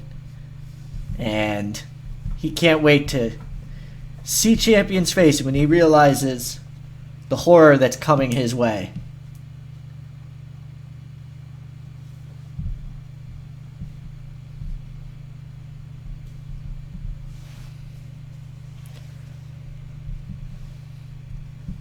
I'll then let's have Chris Caulfield beat someone up.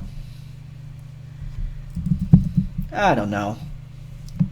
There's got to be a heel that he could beat up. Crusher Karloff's not doing anything now. Boom. USA versus Russia. A sign of things to come. Caulfield gets the win. But then immediately gets beaten up by Rich Money, who will have a match later on versus Andre Jones.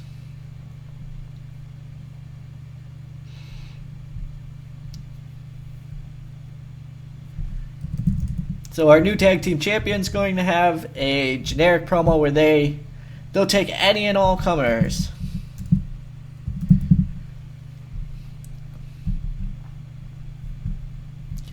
And they want to see the best of the best in the tag team division.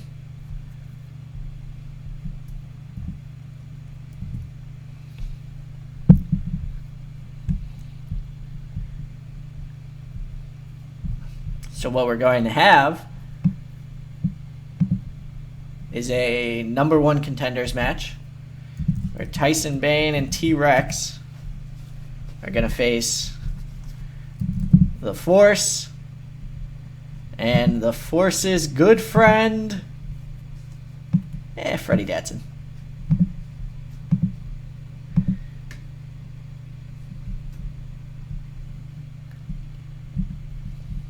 And Tyson Bane's going to pick up the win.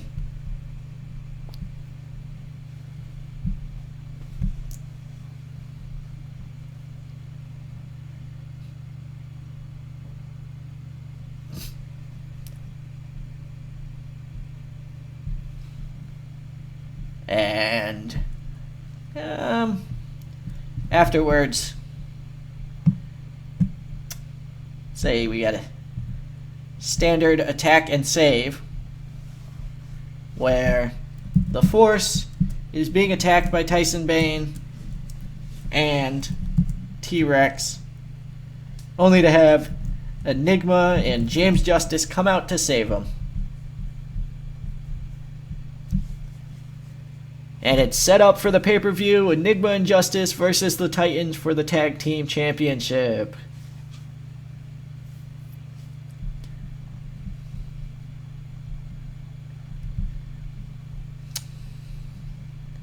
We got 34 minutes remaining, and I'm going to do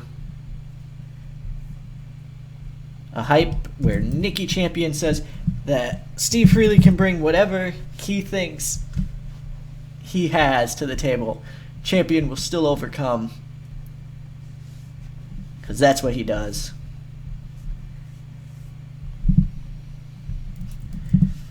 Rich Money, Andre Jones. 10 minutes, Rich Money wins.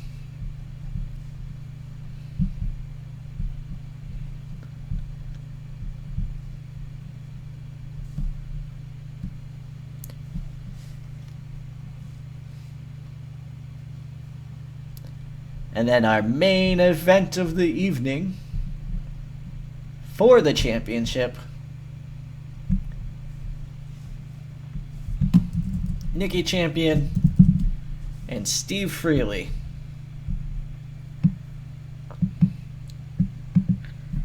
They're going to go 16 minutes.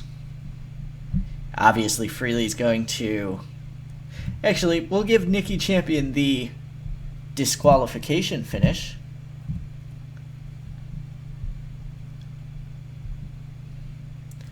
when he is attacked by Merritt Cockloaf. And obviously this is our storytelling match of the evening.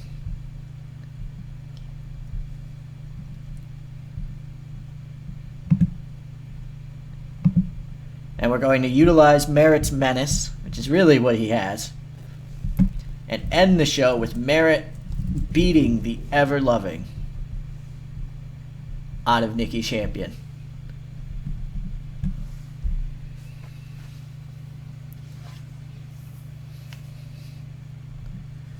So here we go. Jumbo Jackson, I believe, didn't make the show again.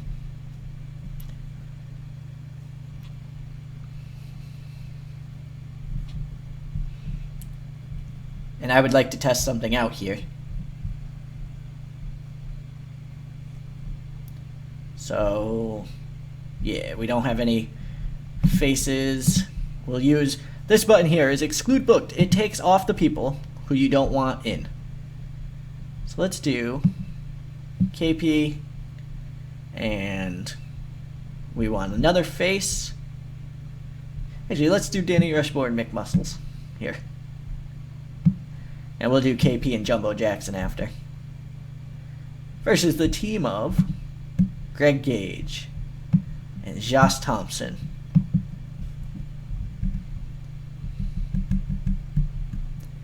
And let's give Josh the win. We're testing to see if Josh Thompson and Greg Gage can work as a tag team. Yeah, Mick, I don't care.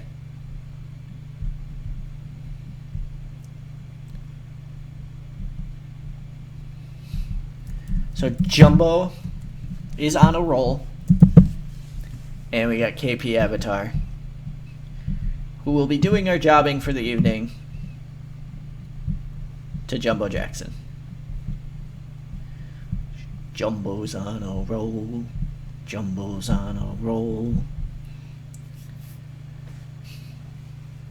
Alright, so we're going to run this show.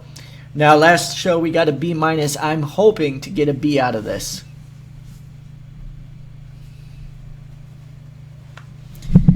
So here's a D+. Bad wrestling, no heat. Makes sense.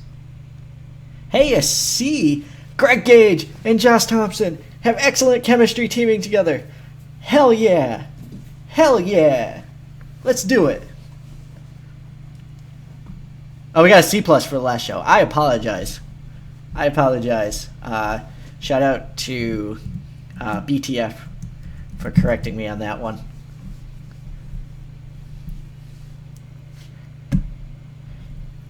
And we get off to a strong start here, much better than last show. With talking freely and champion. Title match tonight. Huge surprise. So here we go. Hey, this match did really good. DC Rain kind of carried it, but not really. I mean, everyone else got a C+, he got a B-. Never mind. But Natural Storm looked real good here. They looked like they could compete with two champions. And it's sort of like a TV feud where these guys are getting TV shots, but not really getting a pay-per-view match out of it. Schaefer has a promo for Rick Law.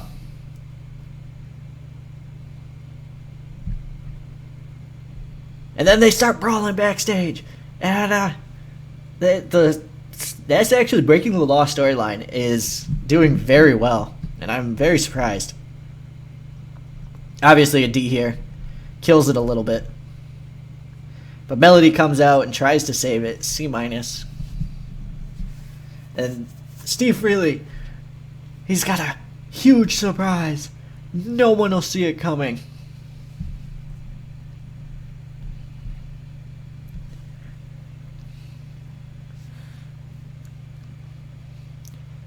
We got Caulfield going over Crusher Karloff to get a bit of momentum for the pay-per-view. And then Rich Money comes in and beats him up. Enigma and James Justice come out, and they say they are proud to be the tag team champions. They'll take on all comers. And up next, there will be the number 1 contendership match, and they'll take on whoever wins because they're fighting champions. And then this match happened, which got a C, which was a little better than I thought. And we get the double choke slam with Bane and T-Rex, and I don't know, it was good. It was a good match. And then they come to do a double choke slam again to Force, and then again, and then again. But here come Enigma and James Justice, and they're beating up Force and Tyson Bane. Oh, they're gonna fight each other in the pay-per-view. Nicky Champion does an angle backstage where he doesn't care what the surprise is. We get a B- Rich Money Andre Jones match. Rich Money is very good. He's very good. He's real good, guys. And then Nicky Champion and Steve Freely get a B. Not enough selling shown. We need a better announcer. We're going to address that very shortly. And Merritt shows up with a monster gimmick that gets great, just showing up near the end of the match, and just straight, I imagine just a straight right jab to the face of Nicky Champion. And then beats the ever-loving crap out of him. Just MMA style. Just in the mount, laying in top to bottom elbows. What are they called? 12-6 elbows. Just boom, boom, boom. End the show. Got the B. Boom. So you could see having someone with the star power and the menace of Merritt Koklov really helps out.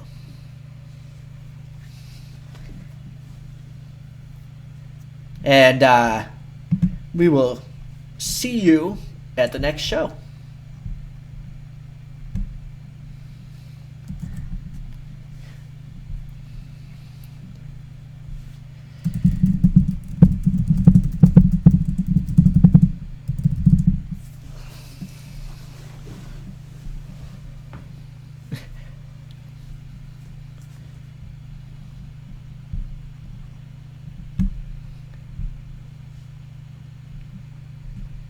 Alright, so we got nothing there.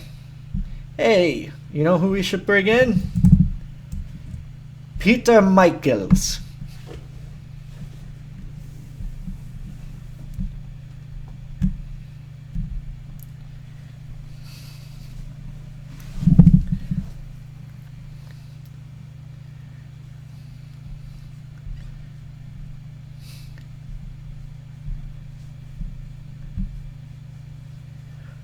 So Petey Mike coming in after being thrown away by SWF, I think it's just a smart move. So if you look here, hopefully this shows up on screen. We should be moving over to south of the border now. I might actually. So I'm going to take that off of there. I don't know. Stay with USPW or move to south of the border. I'm actually tempted to stay with USPW.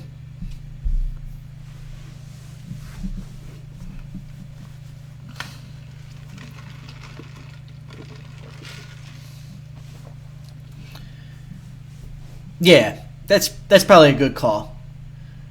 I'll do the. So I will do the blah, blah, blah, blah, blah. I will do the up to the pay-per-view, and then I'll move to south of the border.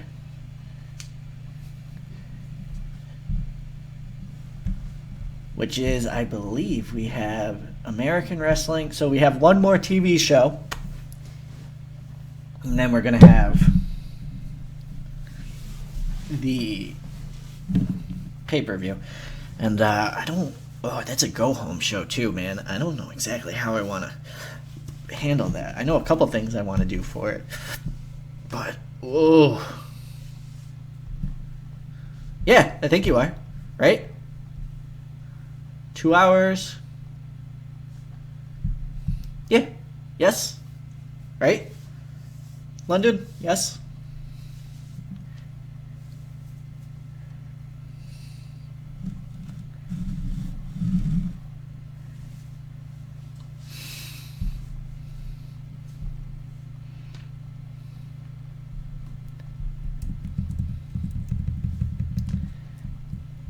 So the problem with Merritt is his matches aren't fantastic.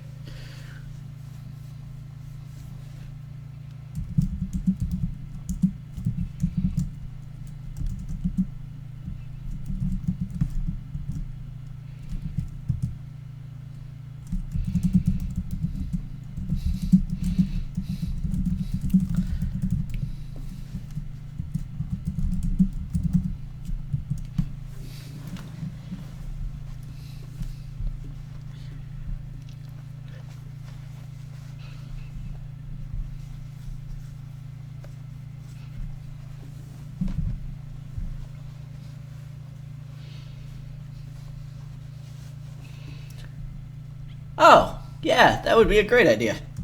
Sure. I can convert it from 13? No.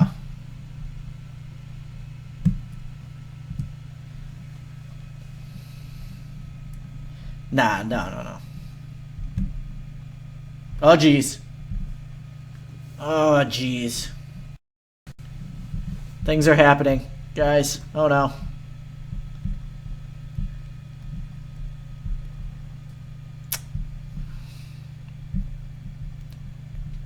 Hopefully it didn't just reset. I'm not sure. It looks like we're still live, so that's good.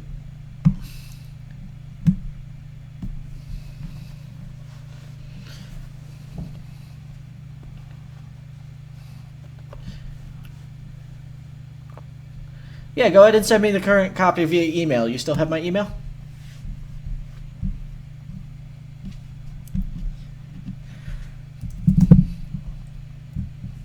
Sarah.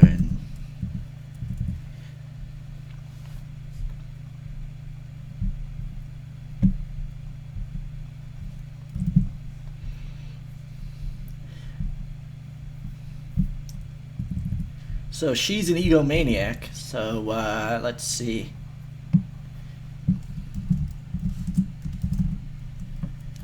The Jamie Quinn.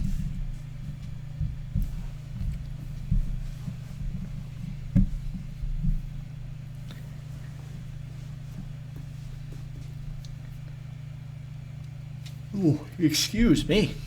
Can't be yawning yet. It's only 2 hours in.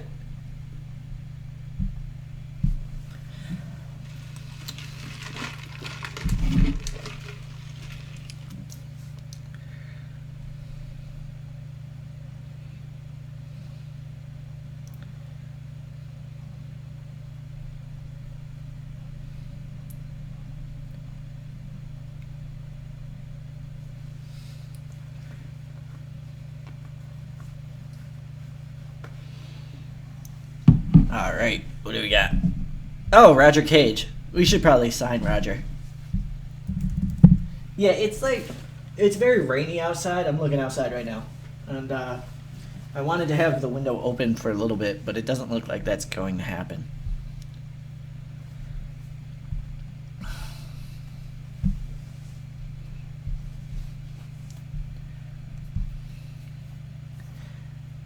Freelance angles are my favorite 2016 feature so far.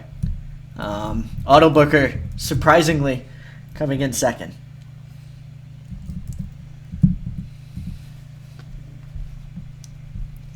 So I'm just bringing in a couple of younger guys here.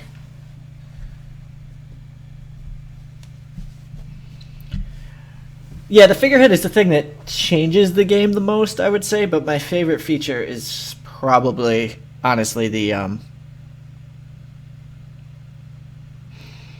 the freelance angles. It makes the game, when you're trying to do quick, I don't know if you can hear me snapping, quick things, it makes it so much faster. And I might be calling them wrong. It might, freelance angles might be dumb. I don't know what they're actually called.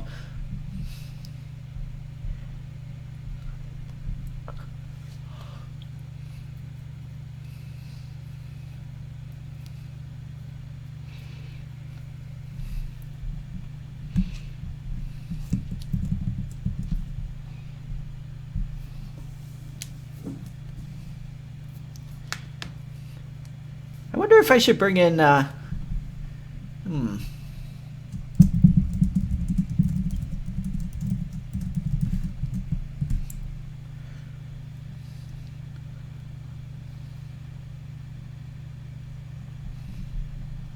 think I did earlier, but yeah. Yay, we got Pete.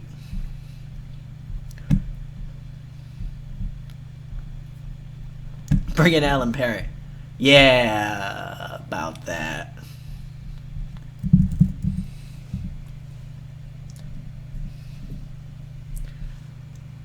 Let's see, negotiate. We'll do 1 year of Ricky. I don't want to go crazy.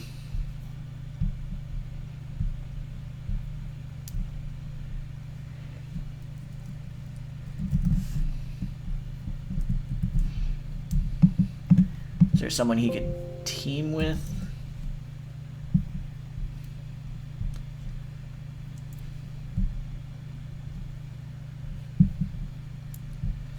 I mean, that would have been the big thing, right? If Dante Dunn would be fun, but he has no overness. Hey, Ricky has very little overness as well, to be honest.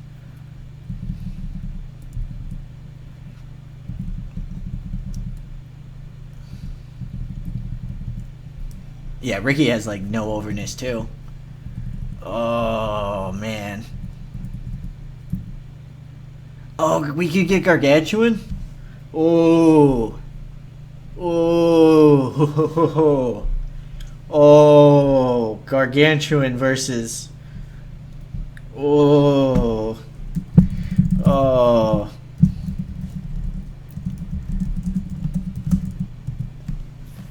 Oh my. Oh no. Oh no.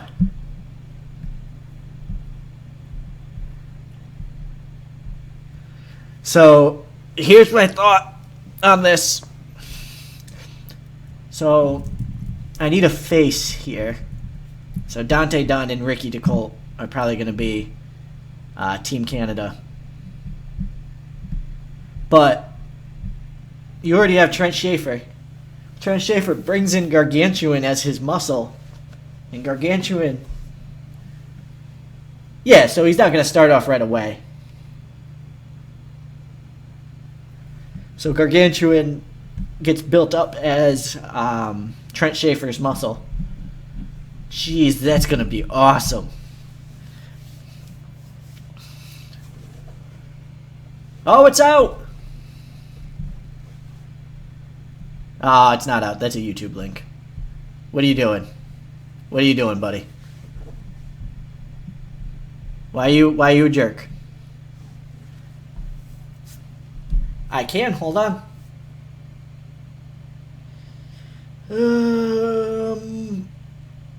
I have received an email from you with 2 RARs, and I will probably take some time to download it while I'm eating lunch.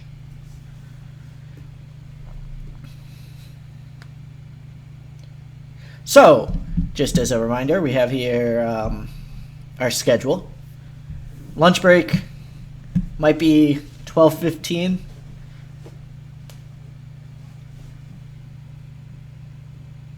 So, there you go. I got it, just so you know. So I won't be playing during lunch. So there will be some time where you could go get, I don't know, do whatever you want to do. But I'll be blank screen, probably. Still recording. And if I finish early, I'll just come back.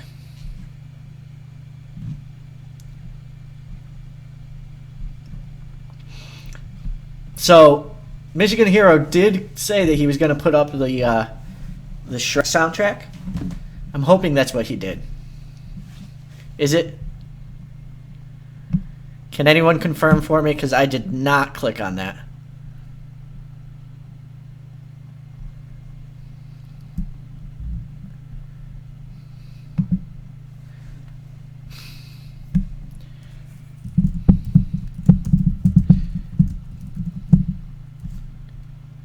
Alright, and I'm just renaming the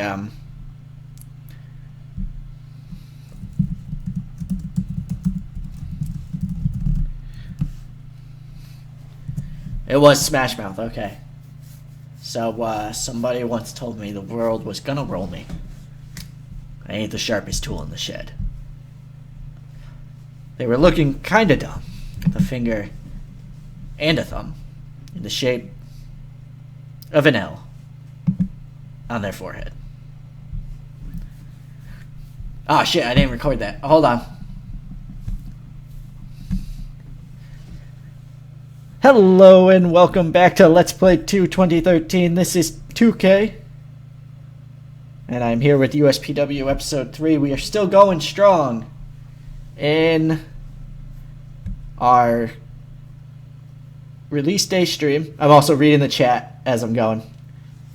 So, game hasn't been released yet. Oh shit, I did it. God damn it. 2016. 2016. I only said 2013. What? 200 times? 200 times. So I'm going to make those mistakes. You know what? I'm just going to start over. This is a blooper. Welcome to the pulling back the curtain of what I do.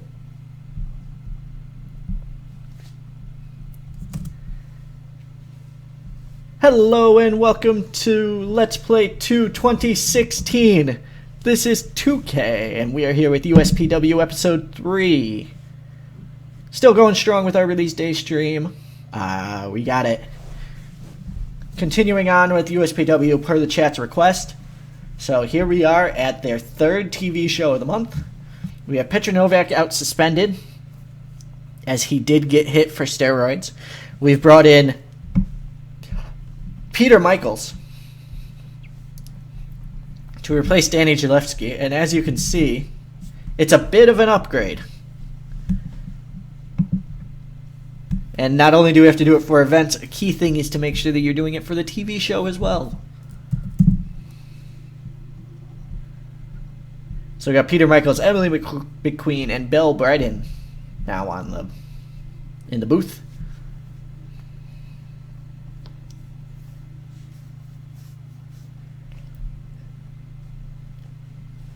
So here we go with the show. So let's start with the obvious thing that we need to start with. Steve Freely introducing his muscle, Merritt Hekloff, someone he brought with him from the land of Supreme.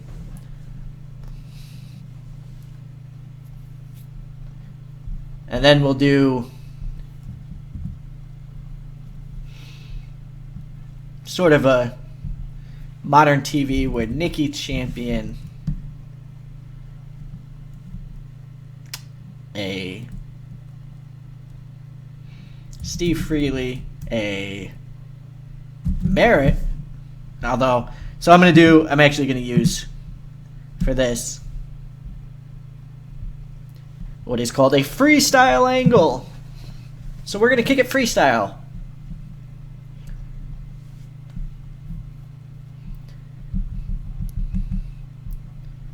Where we have Steve Freely, who is currently out there on screen, and he's going to be rated on overness. Merritt, rated on his menace, just standing there. And out comes Nicky Champion. He's going to be rated on his entertainment. And the new on-screen commissioner, Peter Michaels. Well, rate a microphone. Michaels books freely and champion in a cage.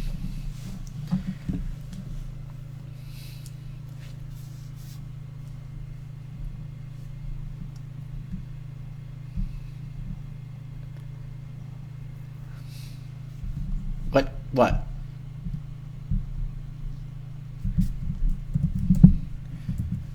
Why is Peter Michaels unavailable? Because he's not an active. This is my fault, guys. This is my fault. My bad.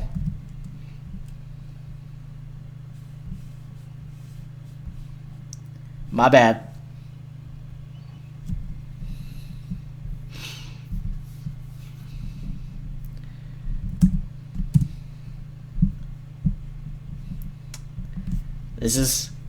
It's all going wrong.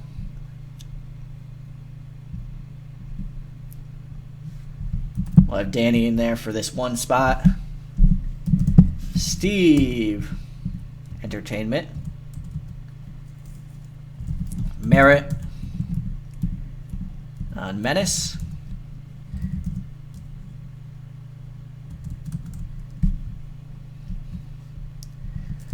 Nicky, entertainment.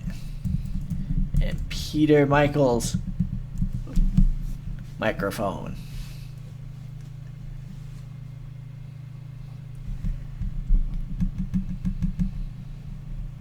And this goes on for 10 minutes. A lot of it's champion freely going back and forth. But at the end of the day, Michaels debuts, books, champion, freely, cage.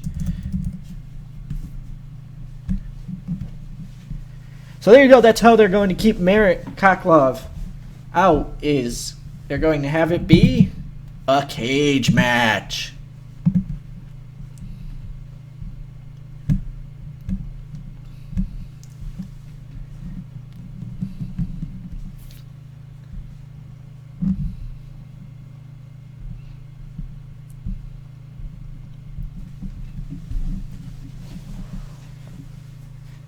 And thanks to the chat for letting me know that Peter Michaels didn't have a gimmick there so that we could get him one.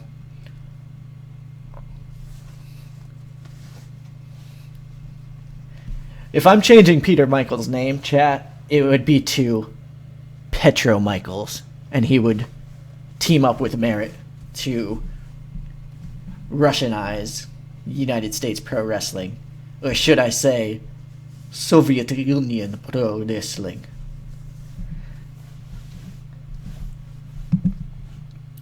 Let's jump into the first of our matches. So let me just pick my guys here. DC, Casey. Did we do this match already? No, we did not. This is for the television title, in which DC is going to win via DQ.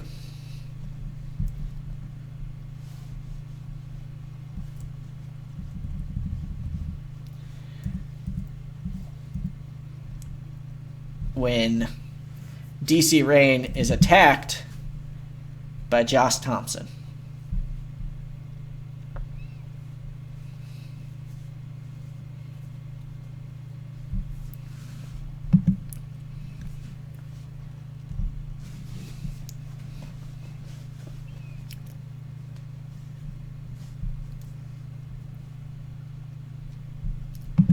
So there you go, Josh Thompson. And then after the match, because I realize that I don't have this set up for the pay-per-view, Andre Jones is going to come out and call out Valentine to have a match at the pay-per-view for his television title.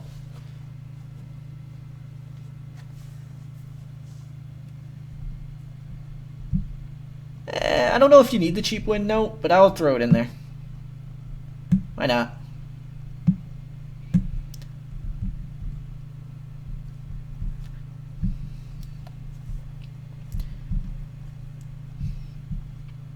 Then we're going to have another title match right after with the national title.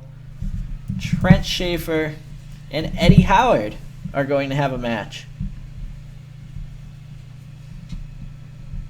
And this one is actually going to go to a sports entertainment finish, with all the interferences. Trent Schaefer being attacked by Rick Law, DC Rain,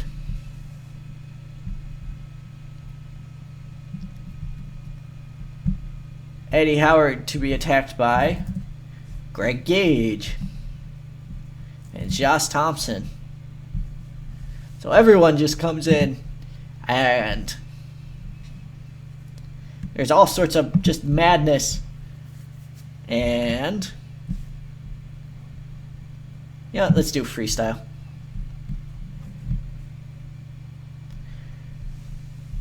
Peter Michaels is going to get up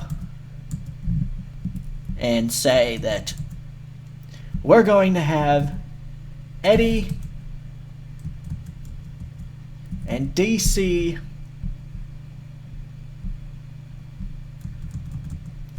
fight Greg and Joss at the pay-per-view, and the winning team can challenge for any title that they want to.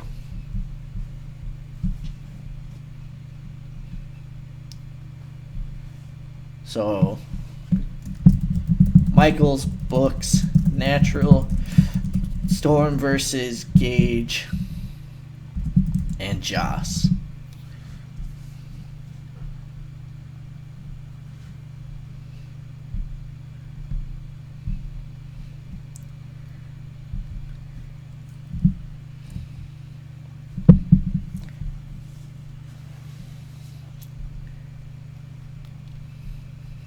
And then we're going to do a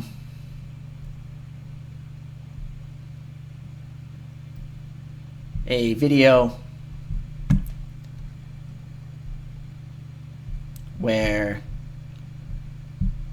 we show Merritt. We show the end of last week's show with Merritt, Steve Freely,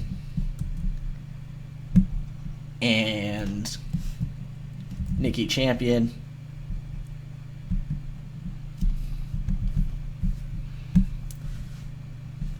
And it's just a come here, cat. Hype, or I guess a hype video. Just showing us what happens.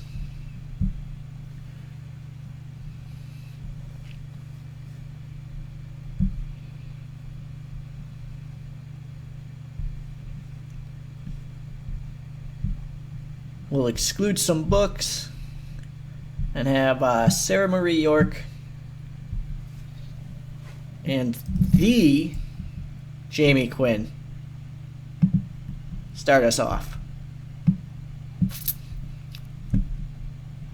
Sarah Marie York gets a big win here to start off her career. And then after the match gets destroyed by Killer Chaos. Because all eyes should be on Killer Cass.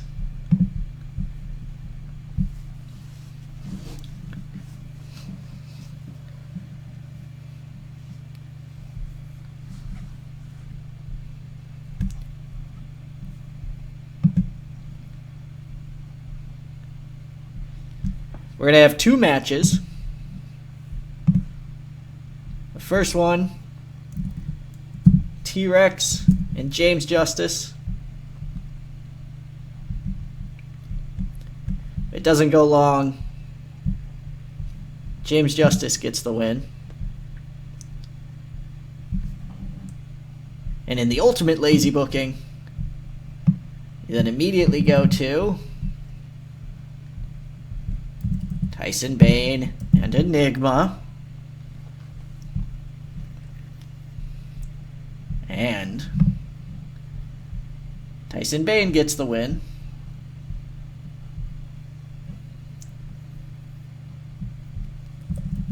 But post-match, Tyson Bane starts to celebrate. But here comes the Force. Oh my God. And they're attacking.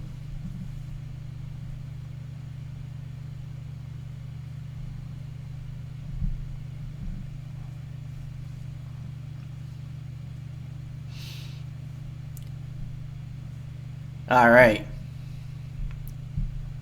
We have an angle backstage.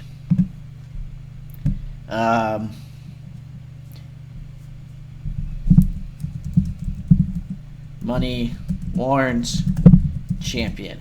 So this is just sort of a backstage. Rich Money goes up,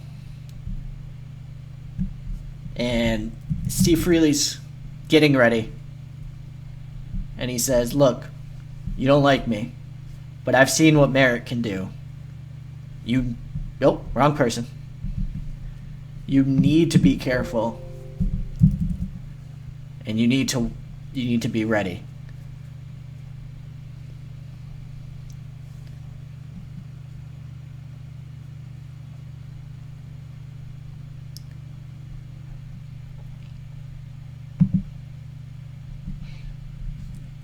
Then we're going to have our main event of the evening,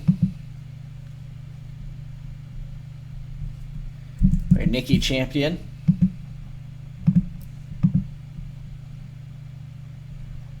and Rick Law are going to take on Merritt and Steve Freely.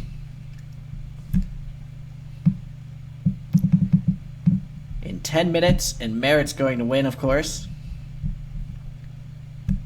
We'll have Rick lose.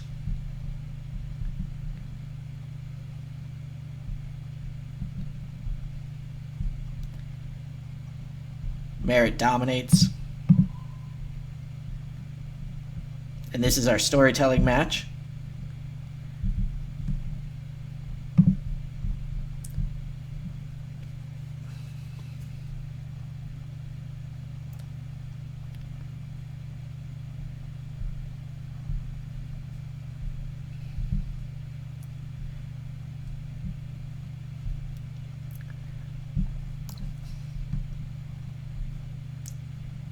Let's see.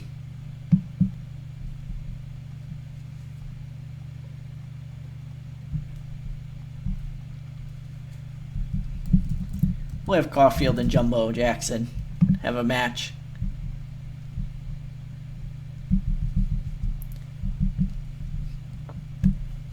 Mainly because I need to fill time. Caulfield wins despite distraction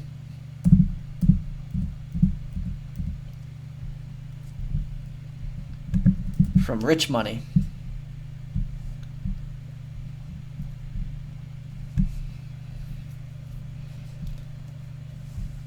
And we end the show with a tense stare down between Nikki Champion, Steve Freely, and his muscle Merritt Kokloff.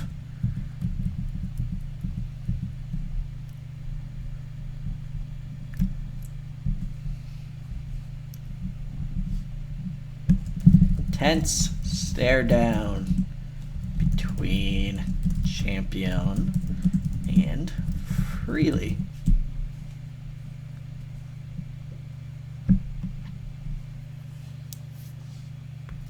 Alright, is there anyone I need to book on the pre-show? Nope.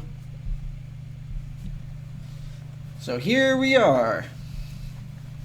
Did I get any of my young workers in? Not yet. Okay.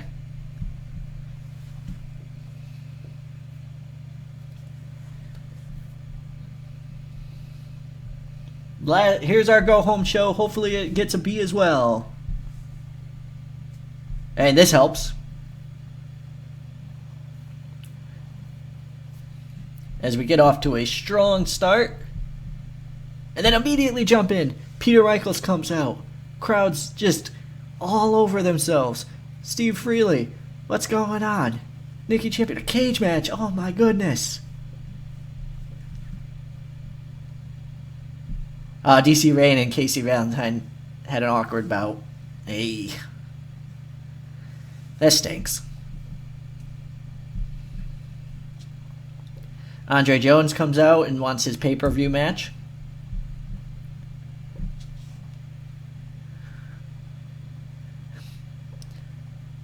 This match goes crazy and has everyone get involved, setting up the pay-per-view match next.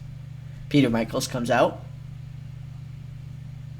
Greg Gage getting better at his gimmick. Here's the review of what happened at the end of last show.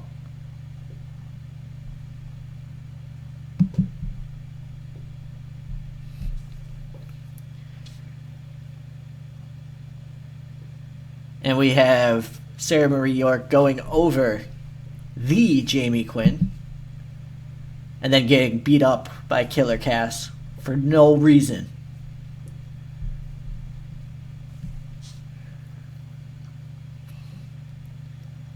Wow, James Justice and T-Rex went to a C+. I am shocked. They did as good as Tyson Bane and Enigma. My word. And then immediately you get a B-.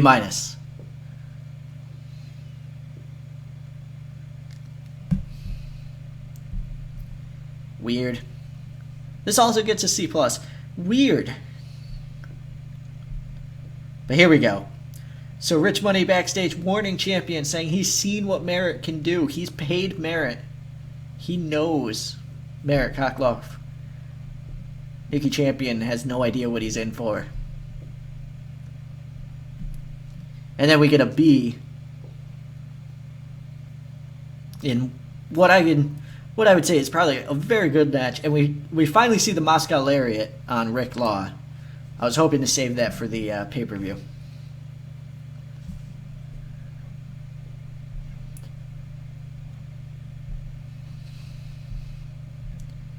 And then we end the show with a B, so we should get a B overall. B-. That's because Merritt isn't in that storyline.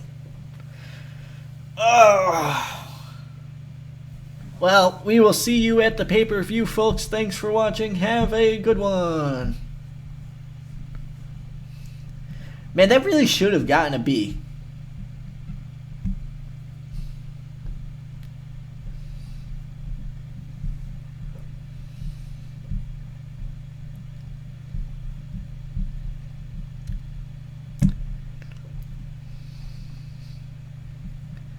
Alright, so USPW,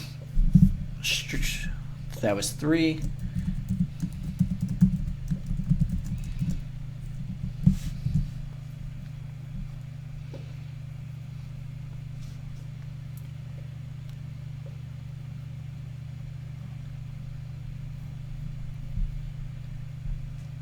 And here we go to the pay-per-view. Hello, old good Robert. How are you? Yeah, I got dinged for the storyline thing, which is probably my own fault for not setting up some of the storylines that I've been running. And I guess I don't know. I still feel like that show should have done better.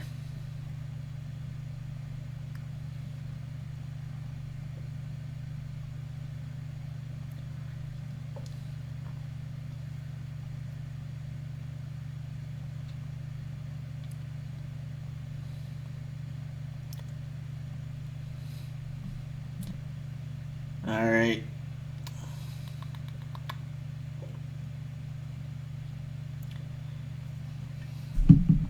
Yeah, Moray has a freaking awesome mask.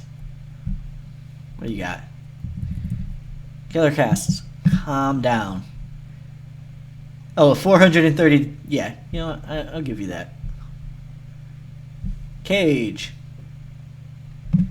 Come in and be a heel. Por favor. Gargantuan. Come in and be a heel.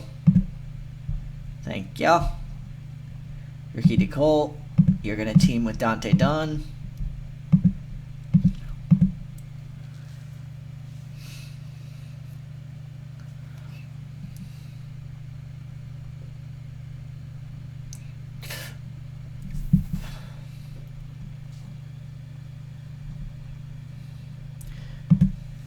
It's too bad I couldn't get Gargantuan in time for the pay-per-view.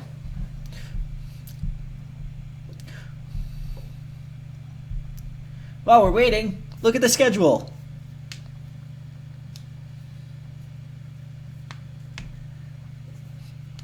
There it is in all its glory. It looks like our first guest. I'm just going to eliminate South of the Border. I'm having too much fun with the USPW, to be honest. It looks like our first guest will be on at 1 p.m. Eastern Time, which I believe is 5 p.m. Greenwich Mean Time. And that will be London of the LetsPlayTEW. We'll then go into a crazy 3-hour stretch where we're just going to have guest after guest after guest. With Dave Scott, 21 Maxwell, Ben Ditch, V-Tech, Tucker of Silly Tuck, Mildly Amusing. And then 5 o'clock, we will have Sprite on. We'll then have our Viewer's Choice dinner break between 6 and 7. And that's also around the time my wife gets home, so I'll probably be... Once I hear the garage go, I'll probably call it off for a little while just to eat. And then during Raw, I will be watching Raw, so I'll have it on without sound, probably on another computer, to be honest.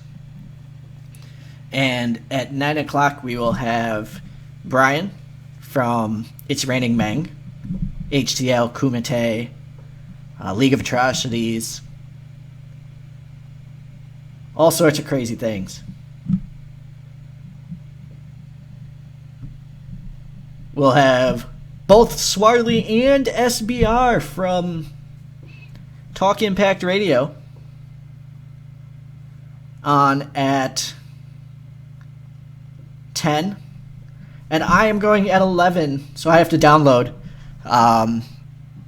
a modern day or convert a modern day from 2013. And I'm just going to rebook Raw. So that'll be interesting.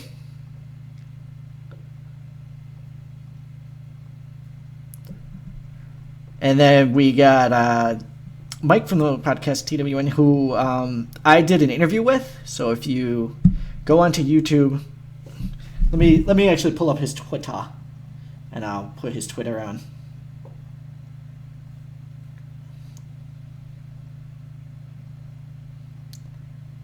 So this is great. Live looking for Twitter. Live on stream. I may have that wrong. It may be TW. Conflab it. I am the dirt worst sometimes.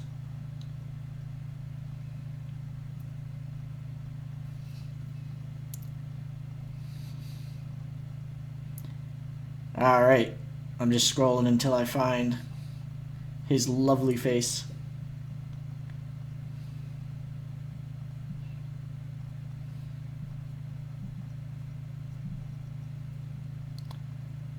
Da-da-da-da.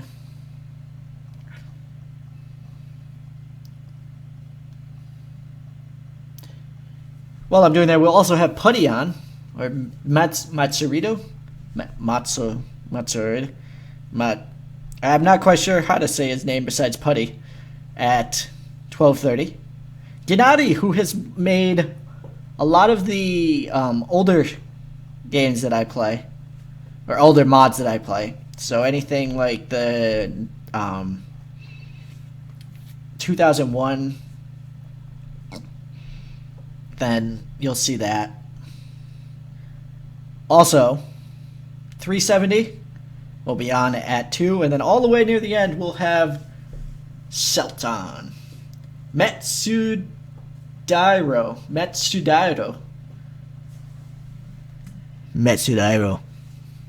So as you can see, we have quite a few.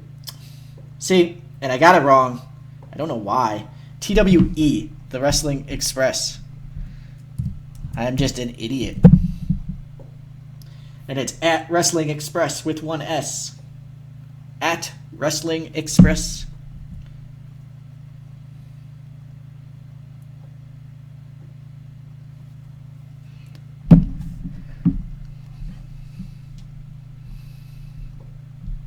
Putty, meet me over by the microphone. Let's, man, don't go admitting you like Death Note. Don't do that.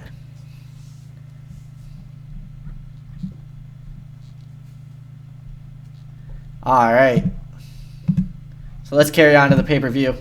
Now that I've let everyone know who's going to be in the stream and when.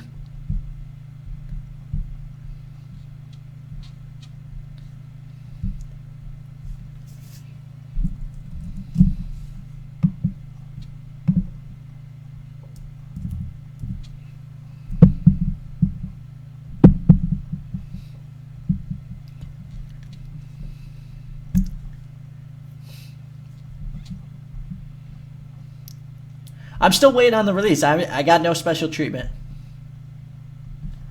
So once the release comes out, I have all the keys to give out to people.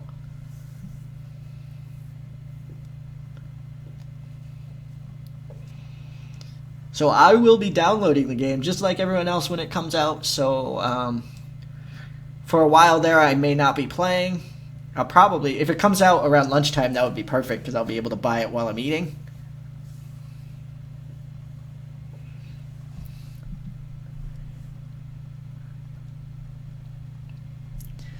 SNP. I was hoping that we would get some like shitty SNP. Is it Mark Carney storyline? Unfortunately, it does not look that way.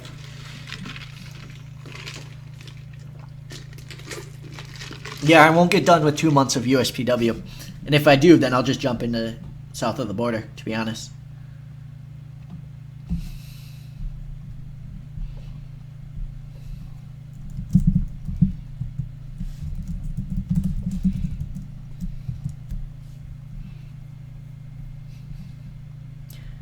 Exodus 2010 Eagle swoops to kill.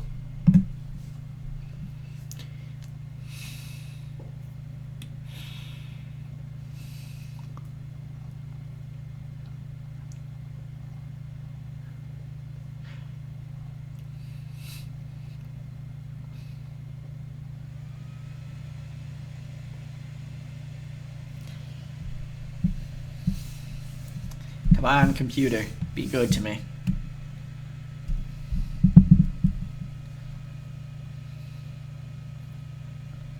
Oh, am I still local recording as well?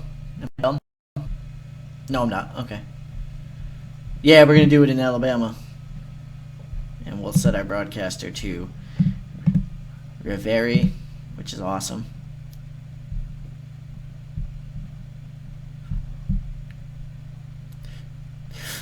Alright, Kaspersky. Just don't give me any more notifications, please. I'm doing a thing, Kaspersky. Can't you see that? Doing a thing.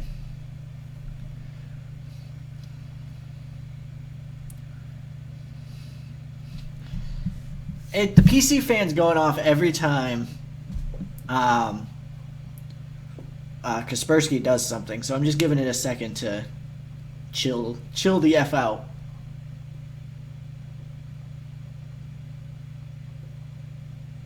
I can try.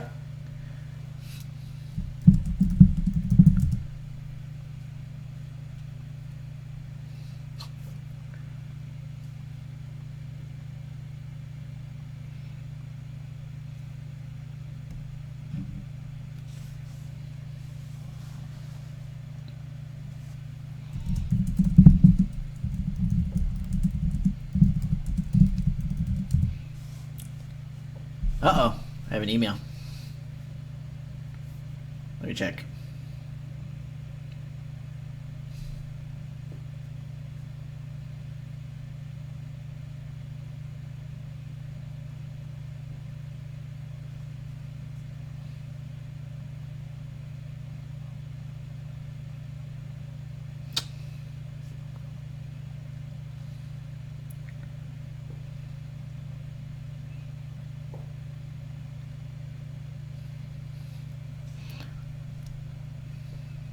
So we got a few emails here.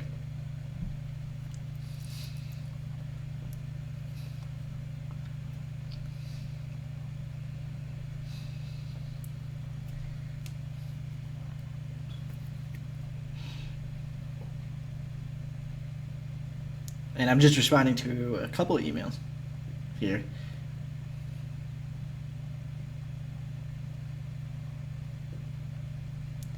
Because we may have additional people on than we thought, which is always awesome. More guests. More guests, more power.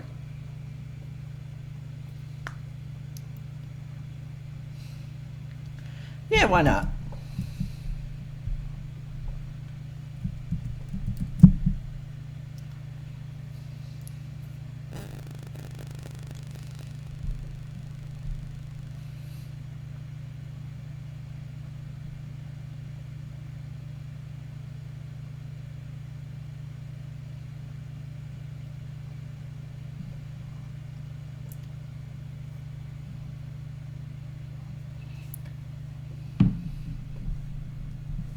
Have fun, Michigan Hero. We're going to book a pay-per-view now that it seems to calm down.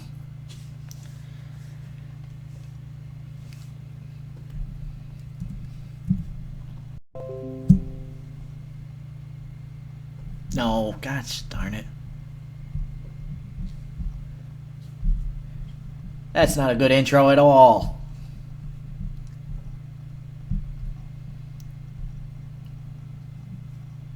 Hello and welcome to Let's Play 2 2016. This is 2K. And I am at the pay-per-view for USPW, still going strong in the release day stream. We got people chatting. We have a bunch of people chilling in here and just overall doing things big for the release of 2 2016. And speaking of big, we have our first pay-per-view, USPW. Bobby? Fine. I didn't want you here for this pay-per-view anyway. USPW Stars, Stripes, and Slams.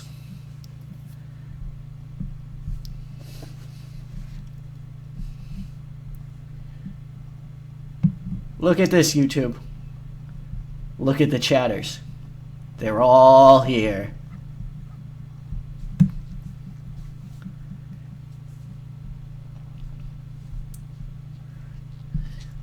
So here we go. We're going to get things started. Opening contest. One that I think can do fairly well would be DC Rain, Eddie Howard, Greg Gage, Josh Thompson. For a 10-minute match, the winning team gets to challenge for any title they choose. And we're going to give it to Eddie Howard here.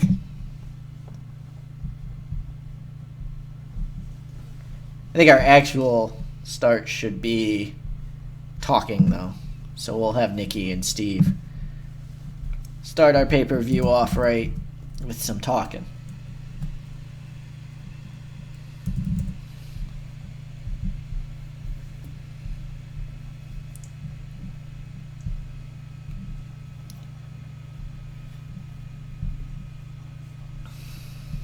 So then we could go right into some title matches here,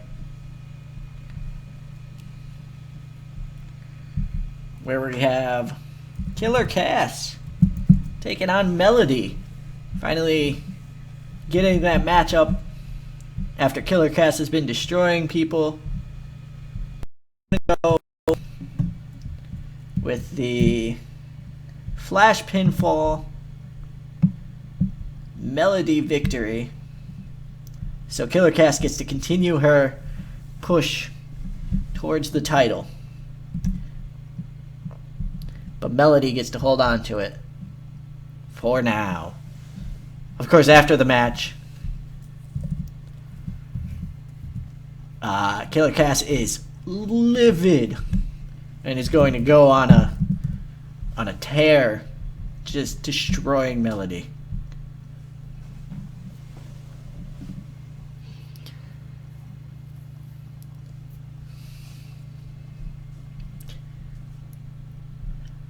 We're then going to have a promo where Chris Caulfield talks about the American spirit and how he is going to beat Rich Money for America.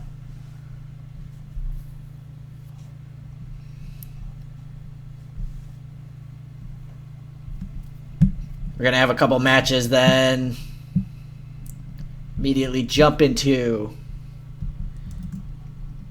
Casey Valentine and Andre Jones for the TV title.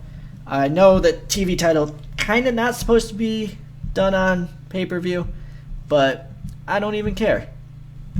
I don't even care, man.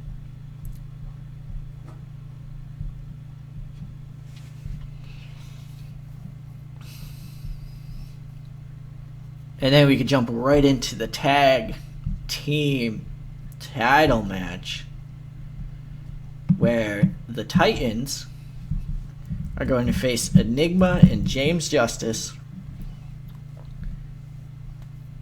for the championships. I'm only giving this 10 minutes, even though they're all main event guys.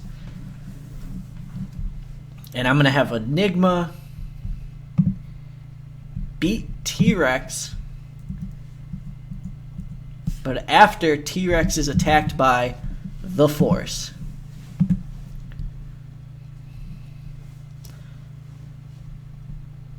And we're going to say there's a brawl to the back. The Force is down. Tyson Bane and the Force... T-Rex is down. Tyson Bane and the Force brawl to the back.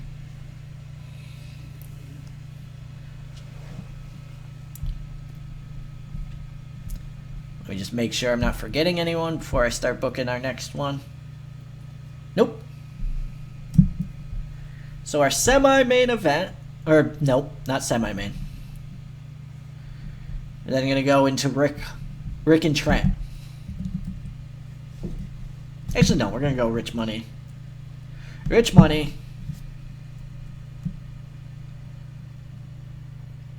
And Chris Caulfield. And I'm gonna mercy kill this storyline here.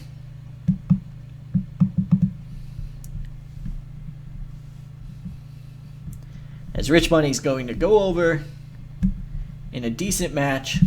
And one of the new features is that you can end a storyline right in side of the match. So the working man storyline will end here when Rich Money just wins. Because he's that good.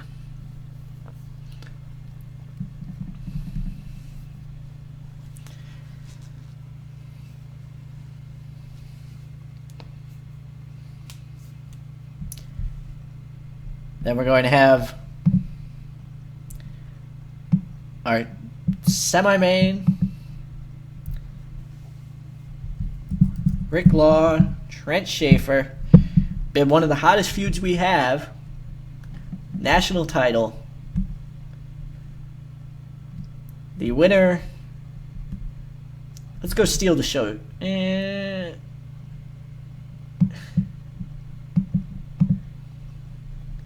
Yeah, and I'll lower the time frame on it. And Trent Schaefer ekes out a win.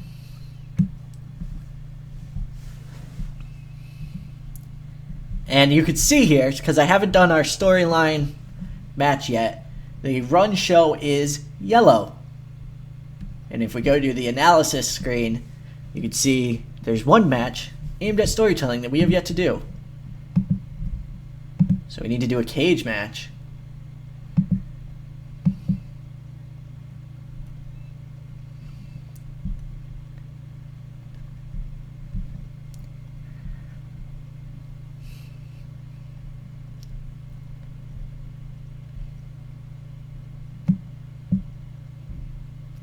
So I'm going to make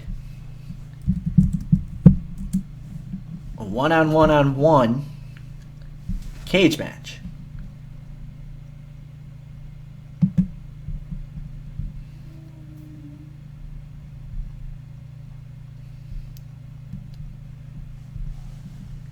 Between Steve Freely,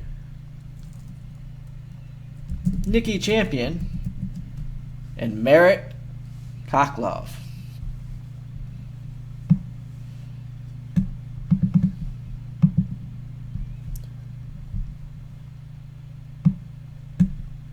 Merritt is a late addition.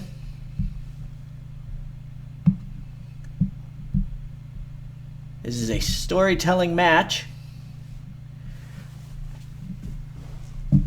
In the end, Merritt Koklov comes in, rips the door off the cage, intimidates Peter Michaels into inserting him in the match,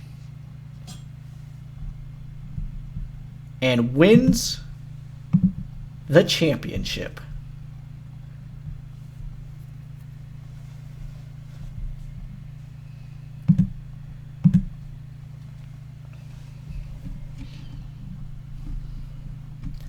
So Merritt Koklov shows up late as both men are down, rips the cage off, intimidates Peter Michaels into inserting him into the match, and Merritt Koklov is the USPW World Champion.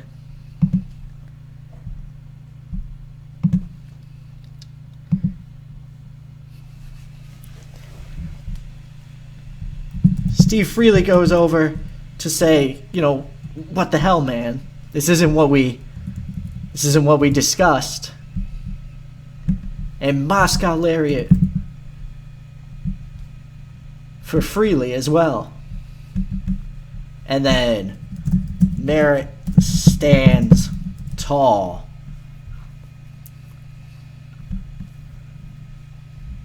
Now let's add him to this storyline here.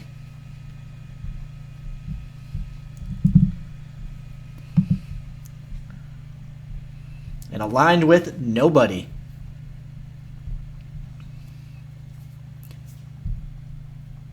Alright, so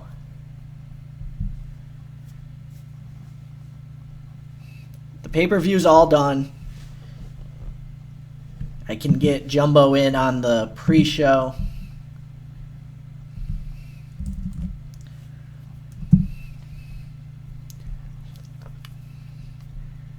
And he could face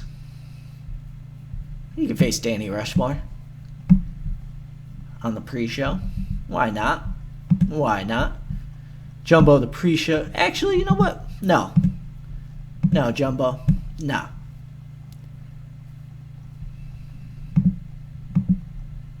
I want you to face Julius Moore. I want to test the kid. Give him a full match.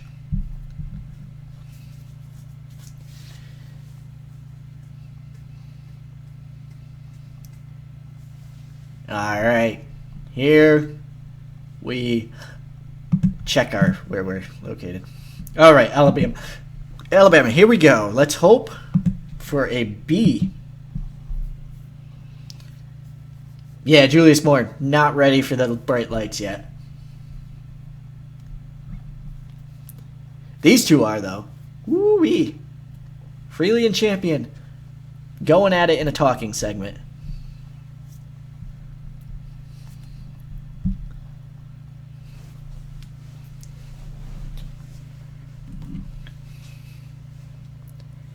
So you got Greg Gage and Josh Thompson, and their excellent chemistry. We need a team name for them. And I kind of figured that this would do well to start us off here. And it did. Greg Gage, even with his shitty overness, still gets a C-. And the match gets a B-. This did not do well at all. Killer Cass's push may be getting pushed down as we go along. Yeah, Killer Cass's storyline might be over, guys.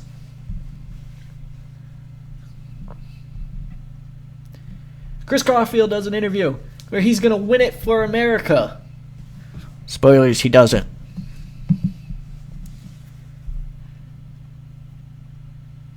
Casey Valentine defends the TV title on pay-per-view. Might as well just rename it the Riveri title. That'd be more fun. Andre Jones falls short. Oh, wow, this actually did good. This is a lot better than I thought it would be. Enigma and James Justice over the Titans for a B-. And the Smash of the Titans continues. B- as they're brawling to the back. Rich Money and Chris Caulfield get a B! As Rich Money just wins.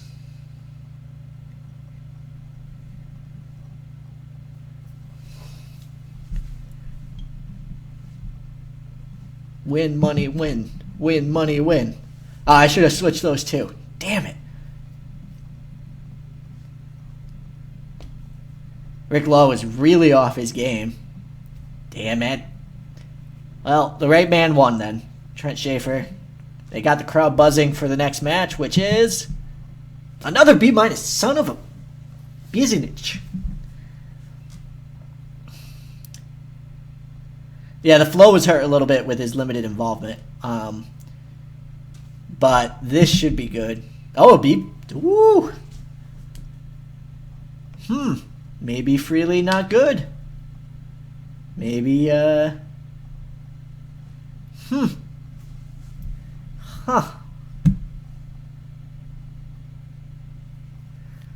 that did not go well for us. So we ended up with a C+. The Age of Merit not starting off well. Hopefully we can build it up and get better as we build towards Nikki Champion versus Merritt Koklov at the next pay-per-view. See you guys later. Have a good one.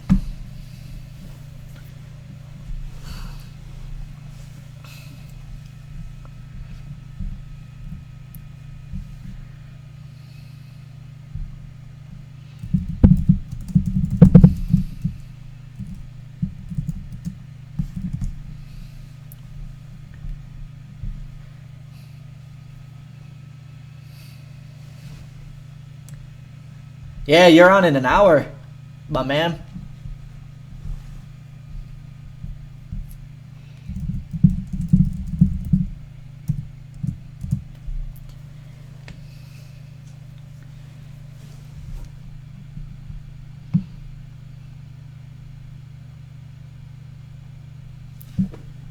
Now, be nice.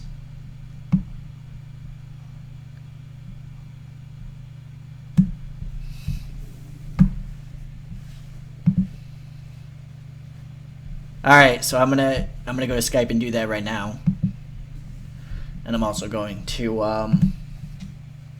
download the database. But before we do that, I think the last thing I'll do before I go away for 30 minutes or so to set up lunch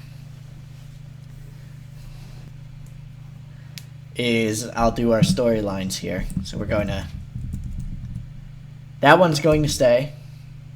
Not sure about Trent Schaefer and Rick Law anymore.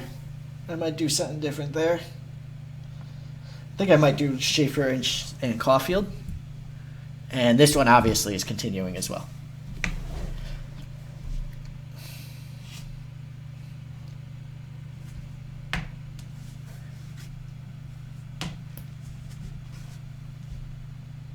Oh boy.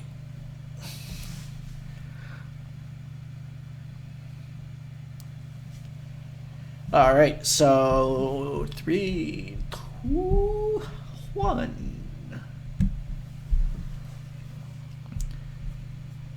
Hello and welcome to Let's Play 2016. This is 2K and I am still doing some USPW.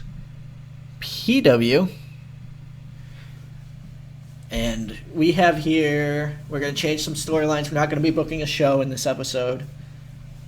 We're still doing our live stream. This might be the last USPW of the live stream, as we have some guests coming on very shortly.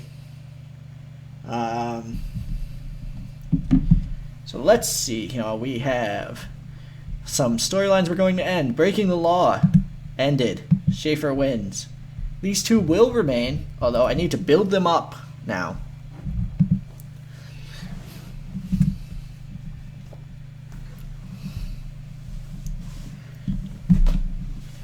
One thing I would like to do with Nikki Champion is perhaps pull him out of that storyline, perhaps input another face in there. The problem is we don't have a face, besides possibly Rick Law, to go into that spot. That said, I think Merit Champion to start us off will be fun enough. So, going back to our storylines here, we'll do a new storyline. USPW.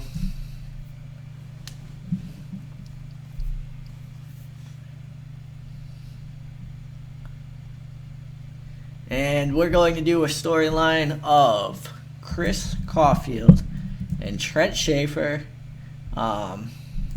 regaining the national title for America. So Caulfield wants to take the title away from Trent for the glory of America. We'll start that storyline.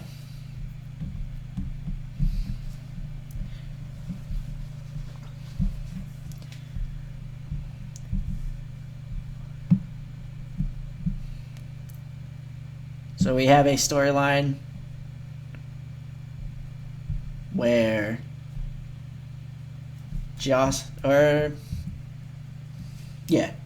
we'll do Joss and Greg slowly working their way towards the title. Enigma and James Justice. USPW was of Joss and Greg. We need a better team name than Joss and Greg. USPW Battle of the Originals,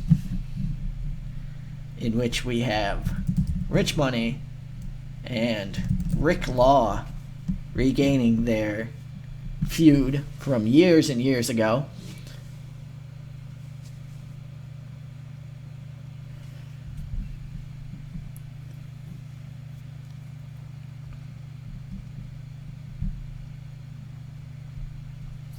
And Caulfield's going to have to deal with Gargantuan. No. What are you doing? Computer, cooperate with me, please.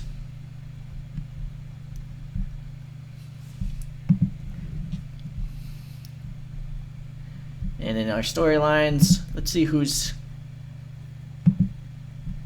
See already used. So here's who's not active right now. DC and Eddie get a shot at any title they wish. You have pitcher Novak coming back, probably to lose a lot. Ricky Day Colt to debut shortly. But really no one here who I look at and say, yeah, that person needs to be in a storyline.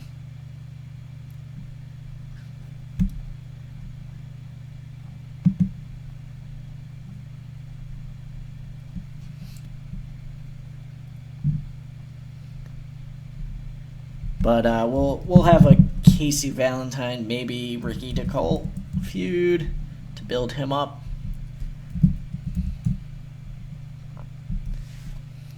USPW. Valen or Canadian invasion.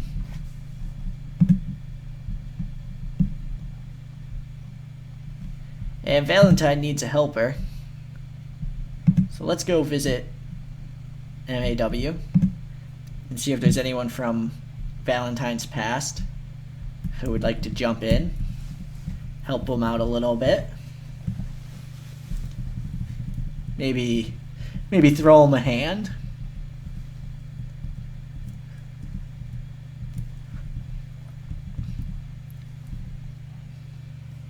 You know what? Yeah. Even though they probably never worked together. Copperhead's gonna help out Casey Valentine.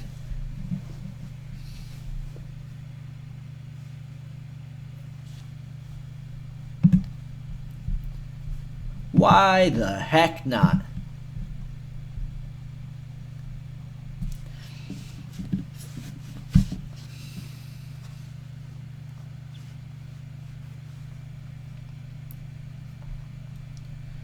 Alright, so thanks for watching. That's our storyline setup. Hopefully we can build them up to a B using angles and being a little bit smarter with our matches. Have a good one.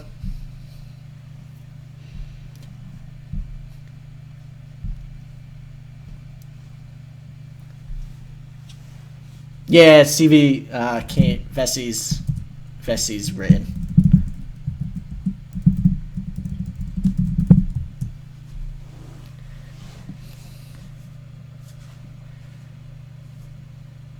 Copperhead's the man. Don't you disrespect Copperhead.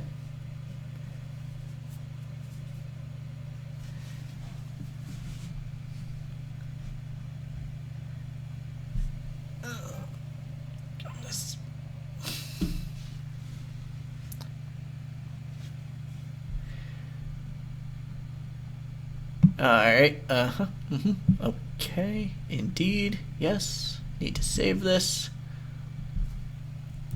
2060 on stream. USPW 5. That's a week's worth of episodes, guys.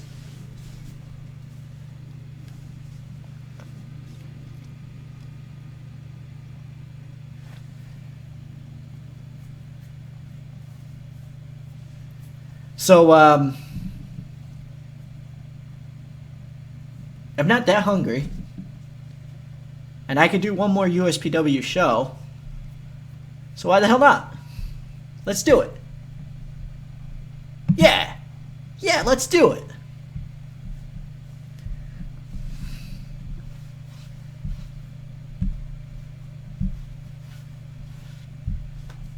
Hello and welcome to Let's Play 2 2016. This is 2K and this is USPW episode 6. We're keeping it rolling with the release day stream. We got some things going on here. Emily McQueen won a video game tournament. And Danny Rushmore was brought before wrestling's court. After failing to pick up his share of the tab at a bar, the judge, James Justice, brought down the justice and sentenced him to buy drinks for everyone after the show. That rules. I love wrestling court.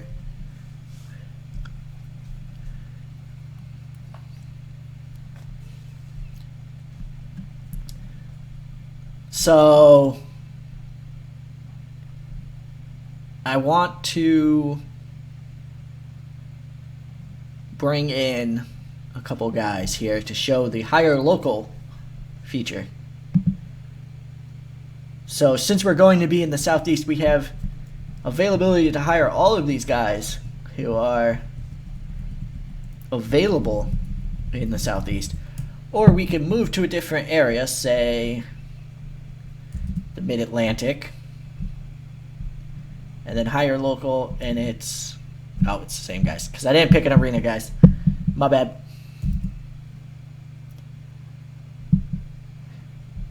So use generic venue, will work for us. And then we go to higher local in Mid-Atlantic region. And you have these a different set of guys here.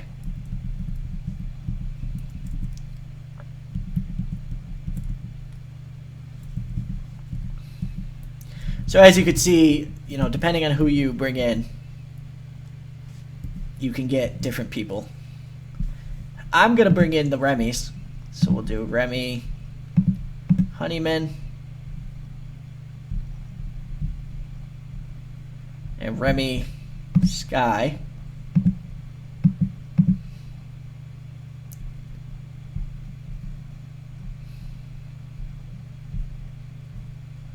And oh, you gotta actually set them up. Yeah, Remy. They're just gonna be jobber heels.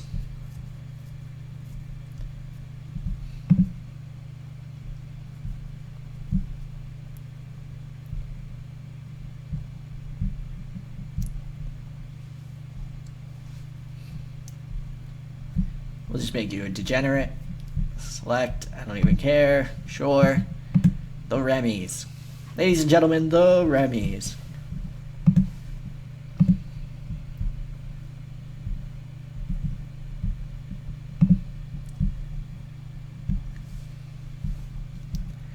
And they're just there to get jobbed out to the tag champs to start the show. Enigma, James Justice, Remy Honeyman, Remy Sky,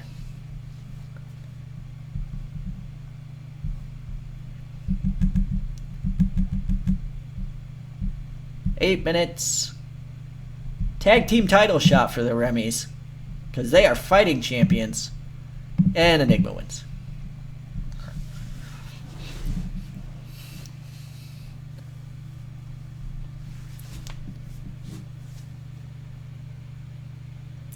So that's the higher local feature. I think it's really cool because it gives you these one night only guys for people to squash if you want to not kill your undercard.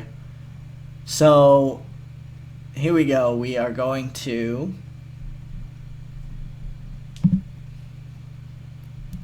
second match or second item. We're gonna have Freely and Champion argue about what the hell Merritt did.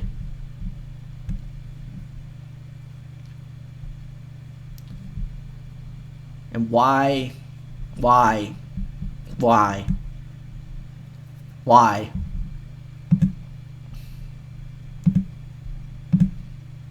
After Enigma and Justice, you'll see backstage where Merritt and Peter are, well, you can call it arguing. I would say Peter's reprimanding Merritt for his crazy behavior, and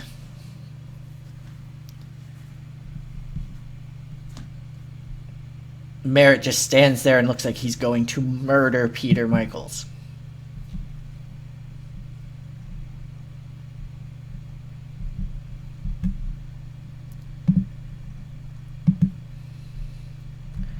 We then start off with Rich Money saying how he beat down Chris Caulfield, and it has nothing to do with the spirit of America, because the true spirit of America is money.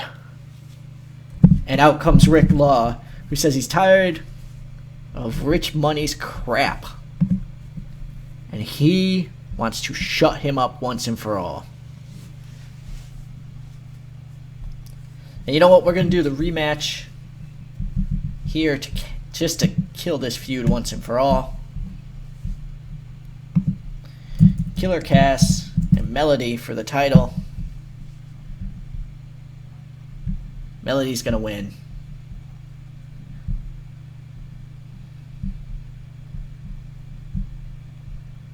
Save.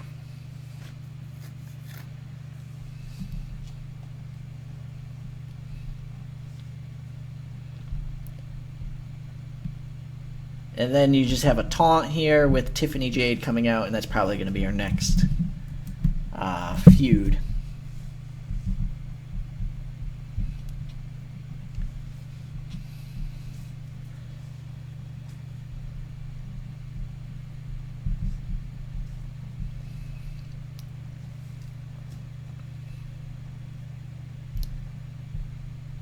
I think we're going to do another tag match with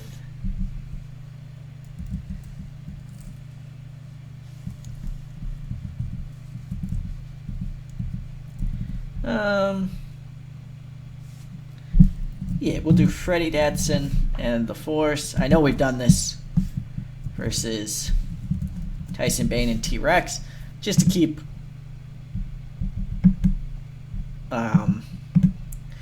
Bane and T-Rex going strong, because they've been losing a lot lately, and they're supposed to be the big bads here.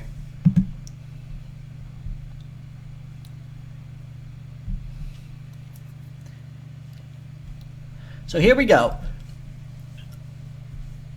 It's time for DC Reign and Eddie Howard to come out and let us know what title they're going to challenge for. And at the same time, they say world title. So there we go. Natural Storm wants to fight Merritt. And that's going to be our main event of the evening. Or our semi-main. Because I'm pretty sure our main is going to be something different. So I don't think... no, I don't think he's ready quite yet. So we don't have anyone here that we can bring in.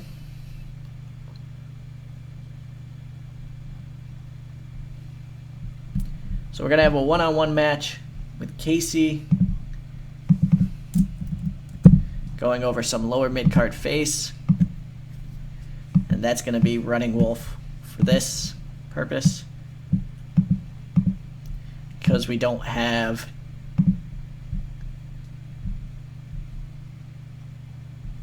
Ricky DeColt yet.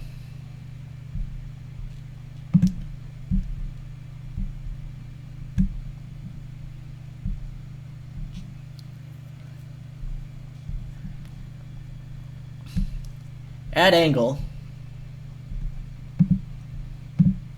backstage,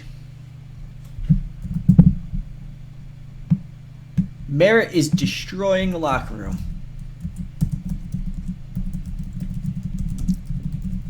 So I guess he doesn't want to have to wrestle tonight, but contractually, because he's the champion, he has to. So he's just destroying the locker room. And then he kills a couple of the lower jobbers. So someone like a Roger Cage comes in and he gets murdered. And then Andre Jones shows up and he gets murdered.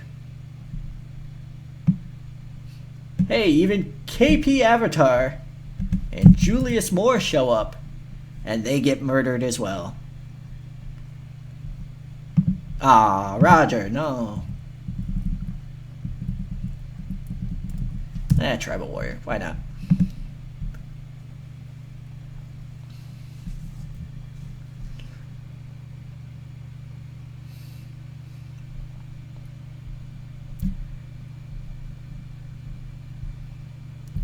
So we're going to have a 2v2 match where Rick Law and Chris Caulfield are going to verse Rich Money and Trent Schaefer.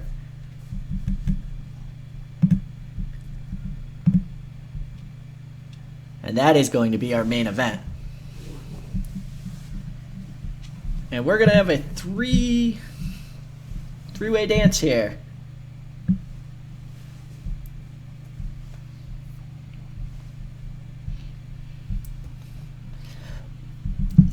Merritt, DC, and Eddie.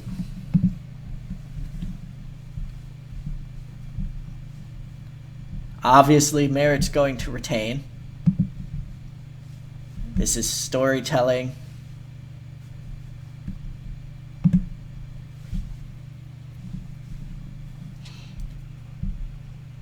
But we'll say we have DC getting... that's not going to work out well.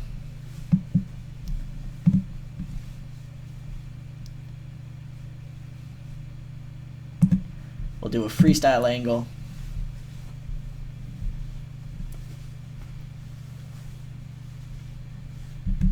Where Merritt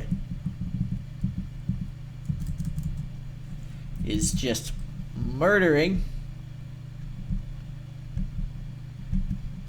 DC and Eddie, when strangely both Nikki Champion and Steve Freely come out and fend off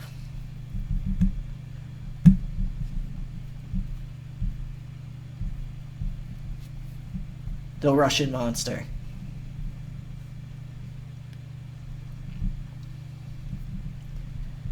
So we have a tag team match to end the show.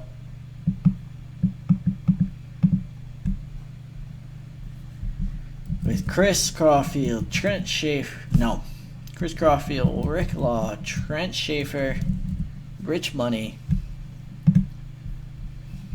And this is going to be our second storytelling match. With Chris Caulfield getting a win over Trent Schaefer to set up his title opportunity.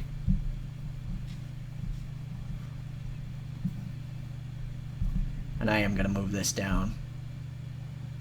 There we go. Boy, that Merritt match better be good.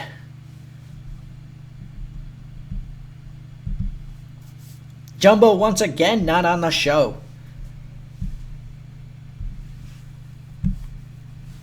Flab it. Greg, Joss, Jumbo, Danny,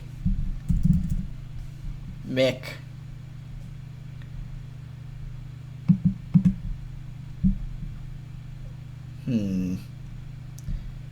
we'll throw Julius Miller in there.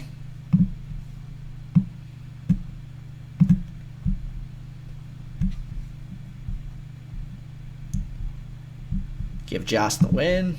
Get his momentum going a little bit. And let's go.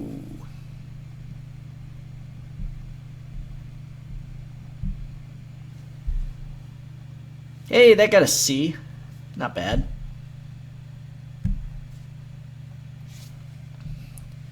So this is getting C plus now, which I don't understand. I guess Freely and Nikki aren't doing as great anymore. I'll have to check into that. And this ends up getting a C. Not bad. Remy Sky obviously a little off his game. But Enigma and Justice get a title defense over some game competition. Merritt getting yelled at by Peter Michaels, but it's more of a slap on the wrist.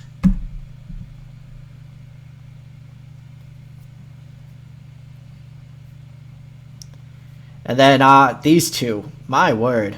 So Rick Law, Rich Money, and you have Rich Money talking about how he beat Caulfield, and Rick Law saying he's heard the same spiel from Rich, and he's ready to take him down once and for all. This gets a C minus, carried by Melody. And Tiffany Jade comes out, and it looks like we have a better feud already. Hey, this didn't do too bad. And the Titans get a big win. Ooh, ooh. Natural Storm. They say they're going after the world title, and I guess that was shocking enough to get the crowd hyped because holy cow. Then cool it off a little bit with Casey Valentine going over Running Wolf. Merritt killing people. Gets an A star. And he will be doing this quite a bit.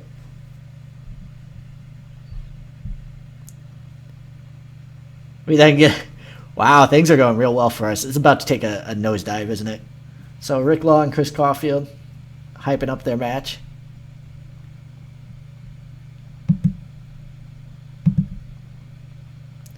Ooh, this gets a B. Oh my goodness. Trent Schaefer and Rich Money showed excellent chemistry. My word.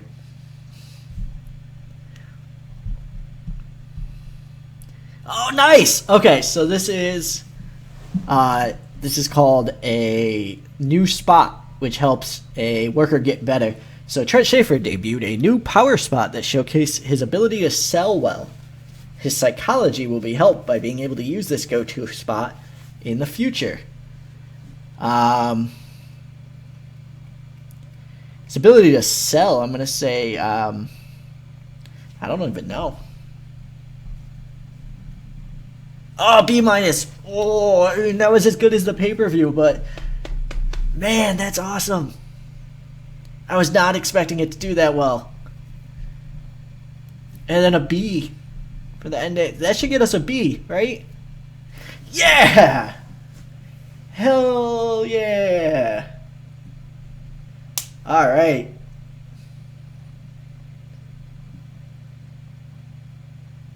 So that went far better than I expected. And Natural Storm, you two may be moving on up the card soon.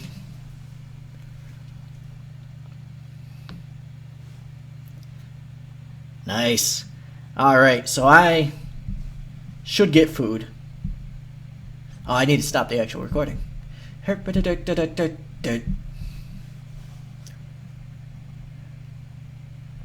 Alright, so I should go get food. So I believe the stream is going to go on a half-hour break.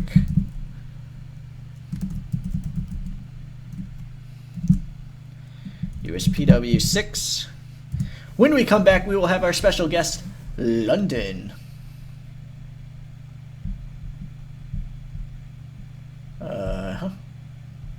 Okay. Sure. Be back.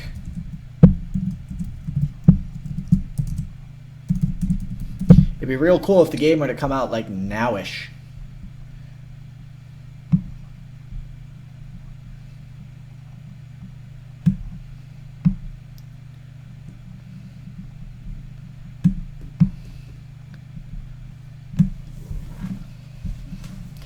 All right, ladies and gentlemen.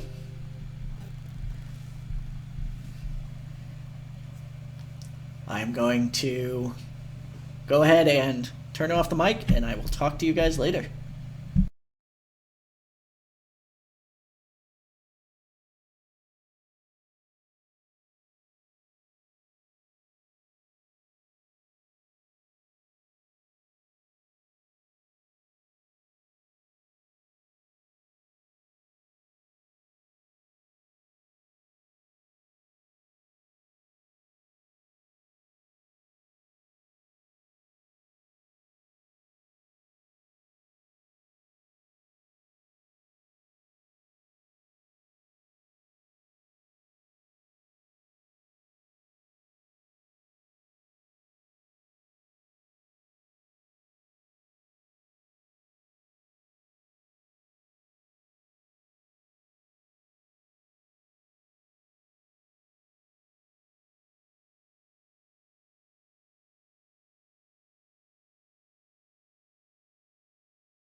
Hello.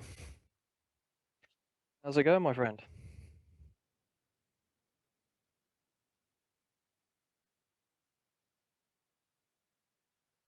Okie dokie.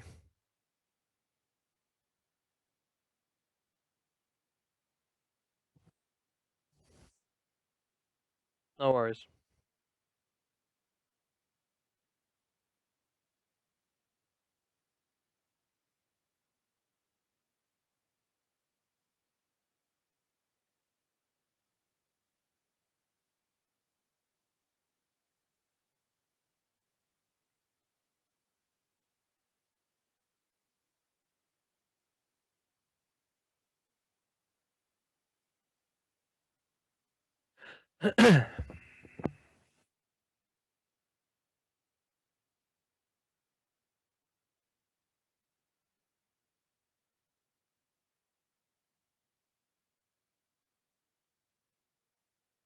I'm a little bit technologically retarded when it comes to Skype, so I'll trust whatever you're doing. Yes, I can.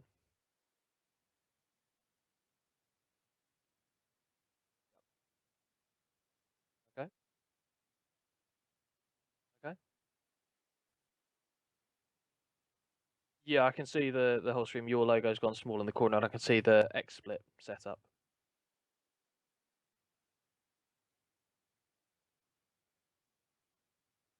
Oh, you can feel free to do whatever you want. You can just look around in general, or be one particular company. It's up to you, my friend.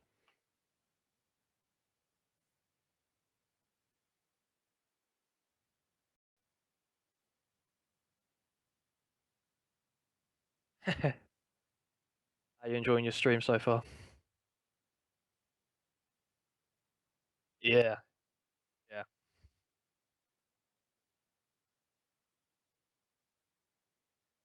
I don't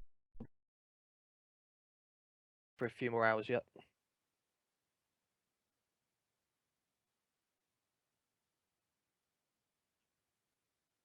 most likely.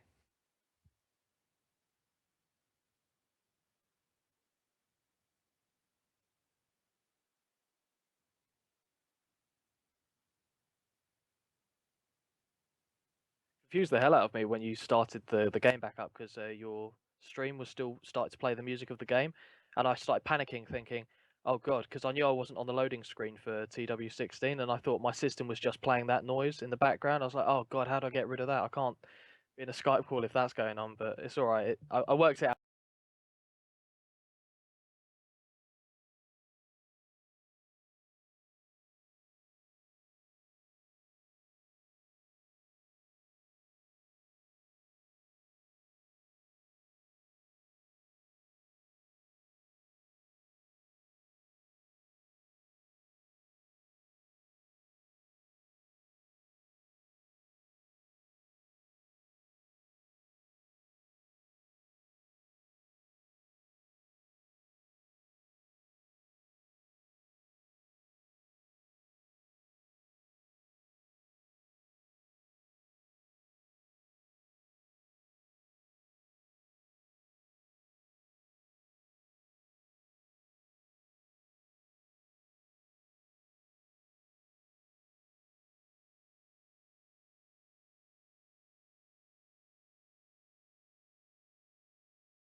Hello, YouTube. Sorry about that. I had it only half muted so you could hear London. But I am here with London, or Scott B Gaming. Hello. How's it going? Oh, it's going great. Just waiting for 2016 to come out. Doing this Already live stream here. today? Yeah. I forgot. Honestly, yeah. So we got we have your mod here set up. Do. Yes. So for those who don't know, why don't you go through what your mod is a little bit? Certainly. Yeah, it was a project that I started many years ago. Some of you might be aware of. I think it was the very tail end of 2011. I've been part of a community project on the forums. Decided for one reason or the other to go my separate way from that, and thought, why not try and create something of my own? It's been a long process. It started off quite slow because I was a one-man team for quite a while until Tiberius from the forums asked if he could help out at all. Yeah, why not? Brought him in.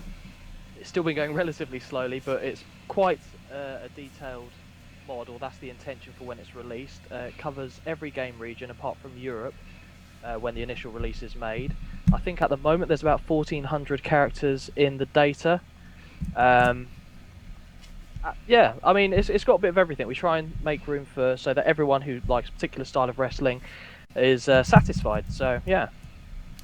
Yeah, and I've messed around with the mod a little bit. I'm lucky enough to have my image, I guess, my persona, my face, kind of rendered into the game. So if you don't know, this is a fairly close representation of what I look like. Maybe slightly more devilishly handsome than I am in real life, but and that is my name, Nicholas Reyes. A little bit Spanishized. I don't want to make you panic, but it looks like, from what I can see in the chat, that they're having problems with the stream, and they're saying that I'm coming across very quiet. Yeah, I upped you, so you should be. Oh, okay, you should be louder. Yeah, because I usually record with a gentleman by the name of Swarley. Swarley, very loud. Yes. So. Yes, he is, and I'm a fan of his. I have to say, I am a fan of his. Ah, good. So yeah, I usually have to cut his mic in half, Right. and that's why it was still set that way. So we have a couple broadcast quality issues to start off with. And this is American Wrestling Federation, #1 company in the world. It's sports entertainment company. Full-on sports entertainment. So look here, it's got mainstream, and basically that's it. It's got a medium traditional, but not very dangerous matches, no ladies, face heel divide, all the stuff you would expect in a. Oh, we got buffering. Bruce Buffer, Michael Buffer, or just the bad Buffer? The bad buffer, the stream ruiner, as you were. I'll take the blame if you want. That's fine. No, but so we should be back shortly. Let me just. What I'm gonna do is, perhaps because it's been running for a solid 4 hours straight, I'm just gonna shut it down and then restart. Go for it. All right.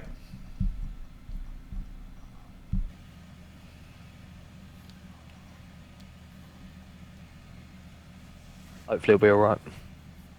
Yes. Hello. We should be good now. Good. Let me make sure that I don't have the sound on here. And hopefully we're doing better. We got some good quality going. Of course, it's good quality. We've got both of us on the stream at the same time. How is that anything other than great quality? Well, I did mean video quality, but. Oh, I'm with you. Okay. Oh man, we're using in-house broadcast. I haven't amended any of that yet for this, so yeah. So- That's obviously that gets carried across from the last edition, so that's a relative new screen to look at. So I haven't looked at the details of that part yet. So yeah, that's almost doing like beta testing for me there. Yes. Kind of you. So in 2016, let's American Wrestling, or 2015, I apologize. Let's make the American Wrestling Federation finally make the jump to HDTV. Fantastic. Sounds like a plan. And then do we have some starting storylines? We do. You have a few, yes. Yes.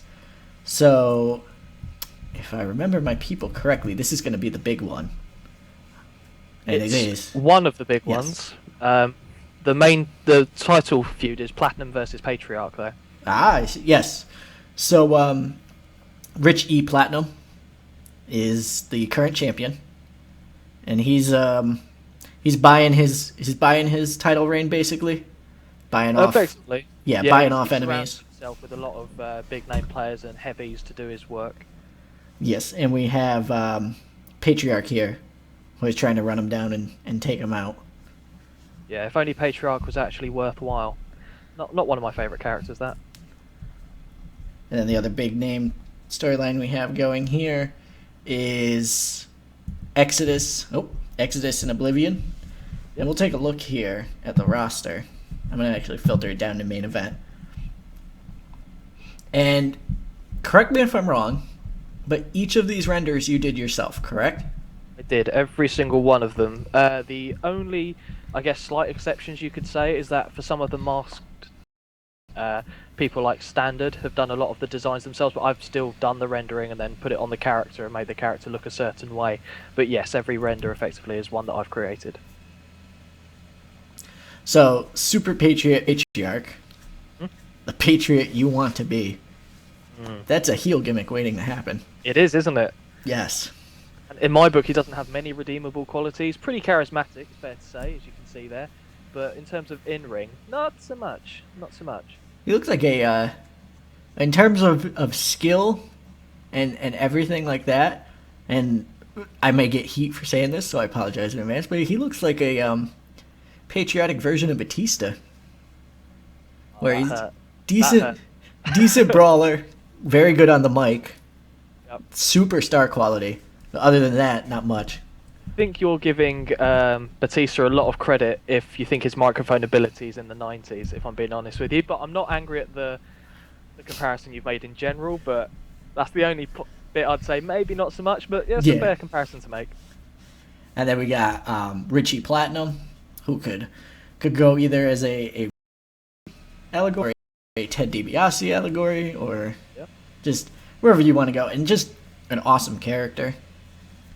You know. That's what I tried to do, to be honest. With a lot of the characters we've got there, you can kind of make some real-world comparisons for a lot of them, that being the prime example there, Mr. Flawless. Correct. But, yeah, I lent on certain ideas, but obviously I left it open enough that it's down to interpretation, and the player can take it whichever way they want. And it's kind of mixed from ideas from the CornellVerse, from real world, from just things I've seen around, so... Right. And obviously things are better than they were in real life. So Mr. Flawless probably never hit the main event of WWF in if you're comparing him to Mr. Perfect. Correct. So having Mr. Perfect in the main event, or having, say, Kane in the main event, or having Ted DiBiase in the main, maybe a little bit different than... Yeah. Yeah. Effectively, that's what I was going for. And with Mr. Flawless, I kind of saw him as a hybrid between Kurt Angle and Mr. Perfect, if you're asking me specifically. But I like that there's, enough wiggle room for anyone to kind of draw different comparisons from it. But that's how I saw it, because obviously Kurt Angle made his way to the main event scene. But I still don't think he lacked... I think he lacked in certain areas that Mr. Perfect was better in. So he's a kind of a hybrid of the two, Mr. Flawless. I mean, if you're going to combine two workers, those are terrible workers to combine. So let's see here. For TV shows, we have a show tonight. I know AWF has 2 shows. I believe one is a B show, but it's been a little while, so you're testing my memory. Yes. So Monday Night Superstars and Thursday Night Titans. An A show and a B show, both 2 hours. And a pay-per-view every month. Yep. And the logos, were they also done by yourself? No, that's another thing. That the title belts were all done by MJ Stark, who's done fantastic work. I think he's done all the Thunderverse belts. I think a lot of his Seaverse belts are now in the TW 2016, but the logos were done mainly by MJ Stark. Had people with the likes of, I think it's AJA NYC has done some. JHD actually did the AWF logo. It's the first company logo that was done for this mod, was done by the creator of the Thunderverse. Yes. So, and banner as well and everything. We got Yes. the whole kit and caboodle. So it's a complete mod. There's no stone left unturned, so to say. Yeah, beyond like the broadcasters, I haven't bothered with anything in terms of that. But yeah, effectively everything that needs a picture has got a picture.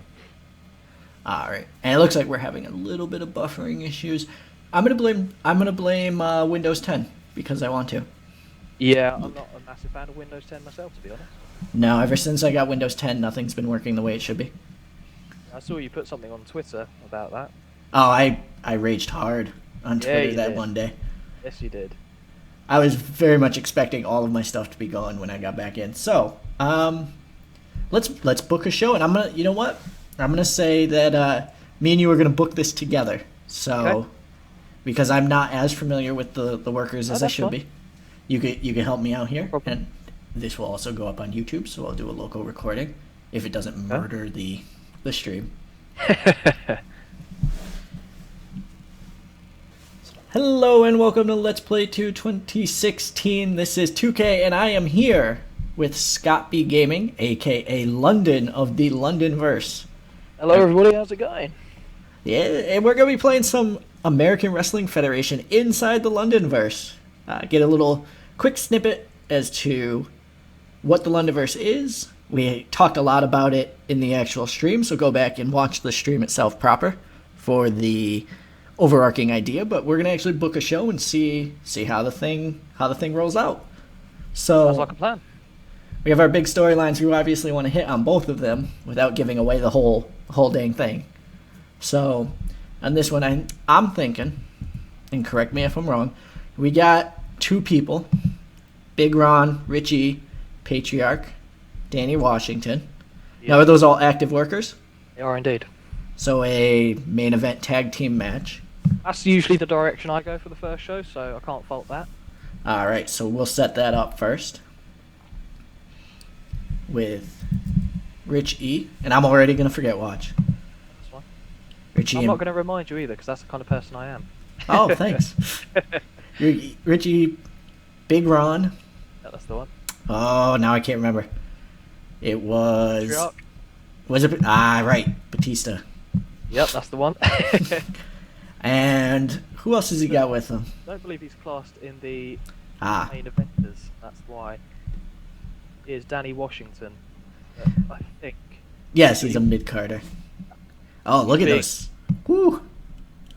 Yeah, he's being helped along by being associated with Patriarch because, name value and nepotism and all that good stuff. Yes, and look at that. That's a team right there. Super American team versus big angry guy and his rich payer. Yep. It's interesting that you made the comparison of Patriarch and Batista, because a lot of people, and I think it's fair enough, would make a comparison with Patriarch and Hulk Hogan. That's fair, I would say, especially with that sweet mustache. Yeah, hell yeah. A little soul patch as well, you can't hate that. Nope. So I'm putting Rich over Go for it. because you got three main eventers and a mid-carder. Mid-carder's eating the pin. Absolutely. And I'm gonna say this is a storytelling match, as it is our main event. Yep. One thing I noticed, just as an aside, is I did some auto booking inside the CornellVerse, and it seems like whenever you do auto booker, the storytelling match is the main event. So Yeah, I don't and know. I can kind of see why in a sports entertainment fed, but I don't know if that'd be the general rule for every company. It's not a bad starting point. No, and so we need to set this up. So probably a modern TV. Oh, that's right. We're not using the regular. So we got our modern TV opening here. Is it using the default angle pack? Just I believe so. Yes. okay.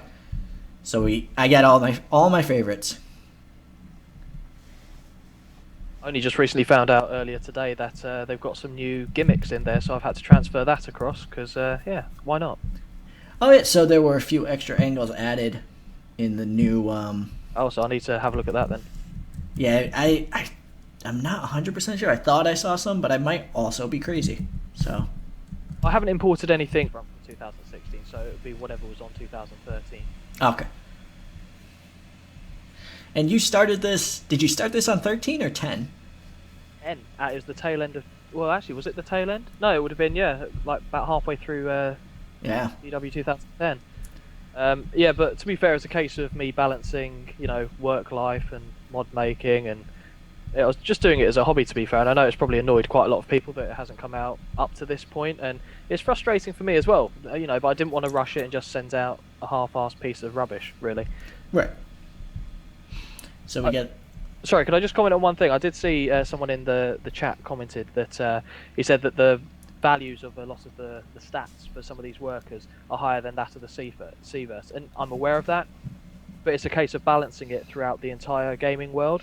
So whilst some guys are very good in one area, we've got a lot of average to crap workers as well in the data. So it does balance itself out, but I wasn't using the CVerse as a template. I kind of beared that in mind when it came to doing the stats, but I didn't want it to be an exact replica of the CVerse as well, otherwise there wouldn't be much point in creating a fictional universe, if you're asking me. But just wanted to address that. Sorry about that. Oh no, please. And I'm not able to see the chat as much as I would like to. That's so fine. You could tell me.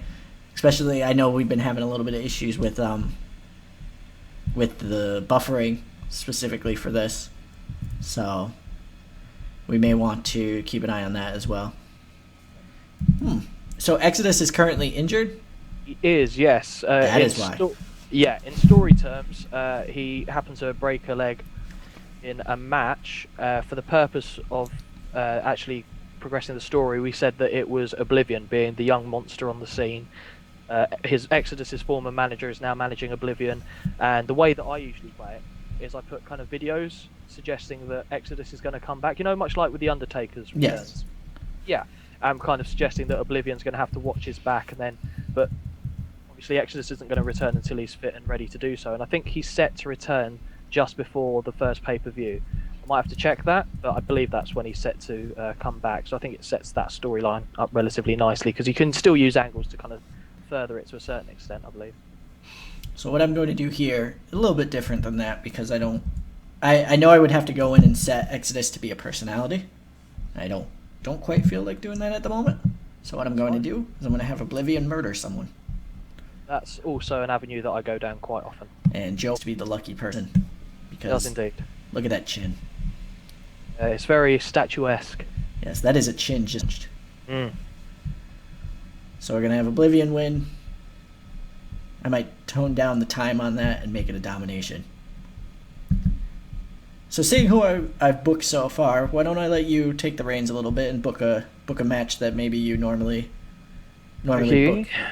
What I usually do is I get the I put an angle in for the tag team champions purely because Chocolate Daddy, who is one half of the tag team champions packed with flavor, lives off his star power and charisma, so it's always going to be a pretty good angle. The fact that he's been put with someone who's a little bit charismatically retarded in Vanilla Thunder, I think is quite interesting. Obviously, I'm hoping that will build him up for later down the road, because by himself he's really quite a dud. And I know that they are currently in a feud with the Millionaires Club, which is the tag team in Richie Platinum's stable. So if you want to do a match between them, or like a promo with Packed with Flavor talking about the tag team title match that they'll be going up against. Yeah, let's do a freestyle. Show off that a little bit. And you said it was Chocolate Daddy and Vanilla Thunder. Yep.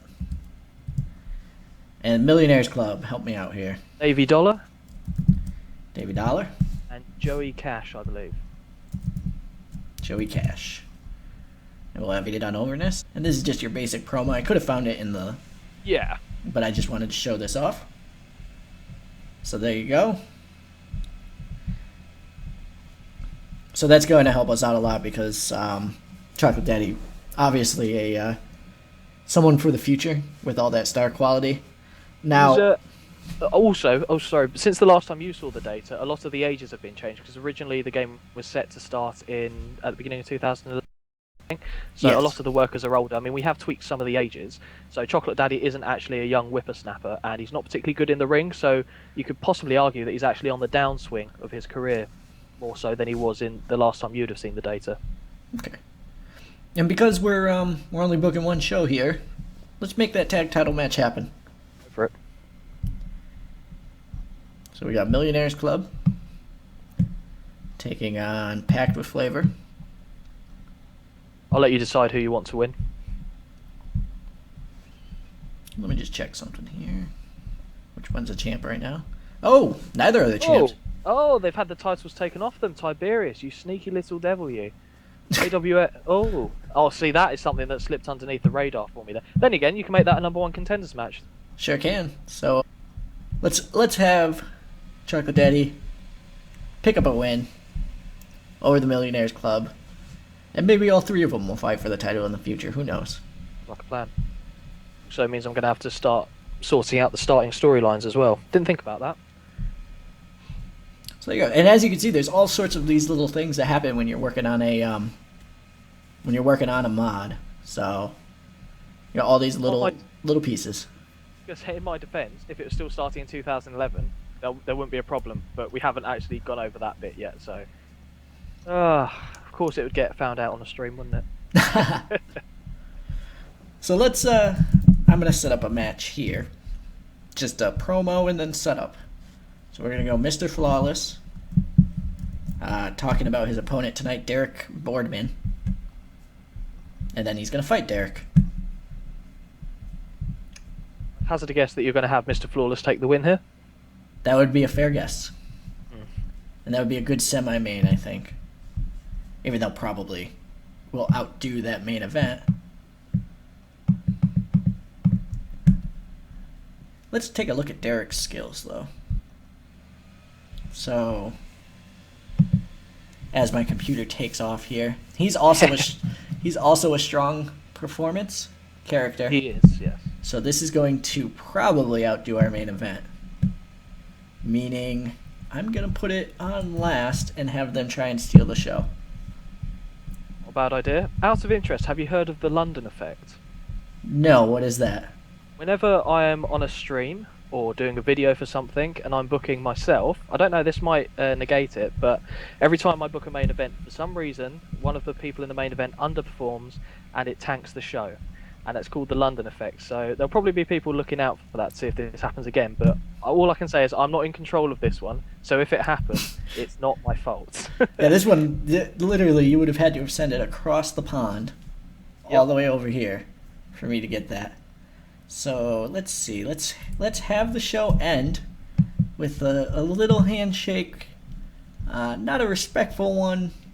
More of a I'll take your money handshake between Richie Platinum and Mr. Flawless. Oh, interesting. That'd be a hell of a main event for a pay-per-view. Yeah. So Flawless will be helping Richie with something in the future, but we don't know what. And let's get some other matches on here. So one I do want to show off, and I haven't been able to do it on stream yet, is the second part of our auto booker here, the assistant booker. Uh-oh. What was that sound? I think we're fine. Yep. And which you can take a small part, a one-on-one, an upper mid card, and it will create the match for you. So you click create match, and it's decided to put Ben Logan and Ray Bale together. That is a terrible decision. We're going to stick with it because Okay. We'll just move it all the way to the bottom. Yep. Ben Logan's most notably a cruiserweight competitor. Ray Bale is in his 40s and is an aging veteran. It's an interesting pairing. It sure is. And then Marco Keelong, Bobby Justice, why not? And we'll have a angle between them and then set up a match, and that should bring us close to our end. Oh, I started typing in Christian because I'm so used to Christian faith. I don't know what you're talking about. No idea what you're talking about. One thing you might notice, though, there's no English character in this this company. I noticed that in your previous videos about the London verse, you've said there seems to be one in every company. Not one. AWF, no British person. Well, it is the London verse. I mean, so who is our TV champ? Let's see. It was Marco Keelong before. It's Marco, so Marco is going to keep it. All right. And we need 7 more minutes, and I think to make this easy, let's do a modern TV between Lawrence and Marco.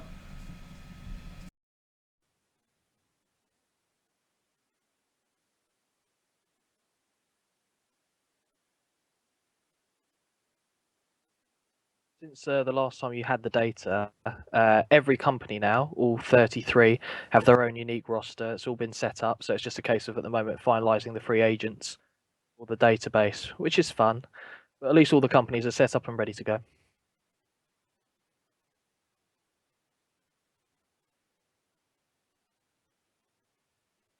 I don't know what's happened there, but I can't hear anything.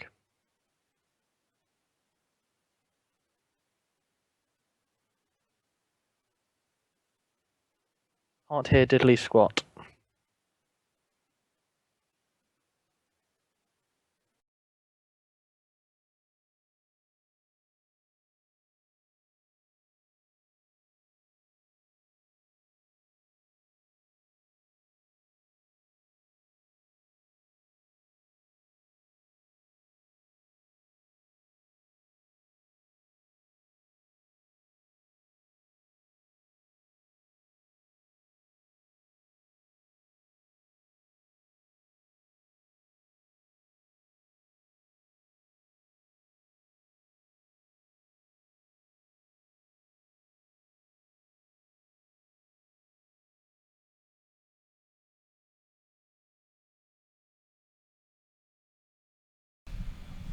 And we're back.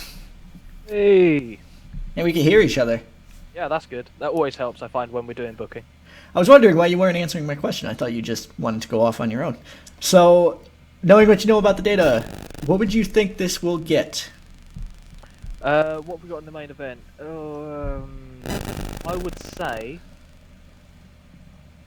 B. Alright. So we must book at least 1 more minute. I'll just give another minute to these two. Strangely enough, it's this match that I'm a little bit worried about, because I know Mr. Flawless is very good, but I don't know if Derek Boardman is main event worthy, even though he's classed as a main eventer. But we'll see. We shall. It's a good start here with an A. Hmm? That's going to help. Very much so. Ooh. Well, it was just a squash match, so that'll do. And even the squash matches can get a C+, so that's good. Oh, look. The computer booked a decent match. That's surprising, actually. I thought that was going to be a bit lower. Oh, And while Chocolate Daddy came across well, I think everyone else in this angle kind of did not help. Yeah. His charisma can only count for so much. I mean, this did really well, though. So, we got Pack Flavor leading up to a title match a little later. Ooh, Mr. Flawless cutting a fantastic promo. There you go. Lawrence Christian and Marco Keelong also cutting fantastic promos. It's a promo-heavy promotion, this. Yes, it is. Oh, not bad. Lawrence Christian with an in-ring performance of A star. Yep. So he's pretty good. He is, but he's on his last legs, I think, as a worker. Oh, wow. I was not expecting this from... I wasn't expecting that. So this probably should have been the main event. Patriarch pulling out a B+. It's got to be a little surprising. Yeah, more so. Danny Washington C+ is actually more surprising, because I usually find he's more around the D section, to be honest. And then a B. Yeah, that's what I kind of expected. Yeah, so Boardman only got a C+ here. Maybe not ready for the bright lights, but... Yeah, but... Here we go. Yep. So that should save us, maybe get us in the B range? I would hope so. B+. There you go. Very nice. So it's a little bit easier to play as the bigger companies in the LondonVerse. And I definitely noticed that when I played a couple years ago, the smaller companies were almost more of a struggle than in the CornellVerse, because the talent is much more skewed towards the top. Agree with that. So in the CornellVerse, you have like a CZCW who has a lot of talented workers, and you just kind of don't see that either in real life or in the LondonVerse. So it's very interesting. I'm going to say thank you so much for coming on, London. I'm going to probably spend the next half hour trying to figure out what the hell's wrong stream. But I do thank you for coming on and explaining. Thank you for having me, sir. Explaining the LondonVerse, and hopefully you keep an eye out on GDS on greydogsoftware.com/forum, and London will hopefully be releasing it. Do you have a time frame in mind, or just eventually? Honestly, I'm hoping to get it out in the next couple of months, personally. So it should be out around then. I mean, I'm still doing videos and covering it on YouTube as well. So, you know, there's a lot of work going on, but hopefully it should be in the next couple of months. And that's youtube.com/ScottBGaming, or? Yeah, recently changed that because it just went over 100 subscribers. So I was able to change it to that, but sometimes it doesn't recognise that as a channel. But if you search Scott B Gaming on YouTube, it's got my little logo for anyone that's familiar with the streams, and yeah, all my videos are saved up on there. All right. Well, thanks for coming on, and I'm gonna spend some time trying to fix this up. So hang tight, hang in the chat room, okay?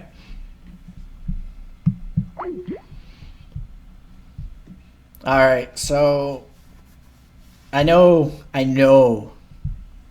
we need to try lowering the stream quality. So hold on 1 second.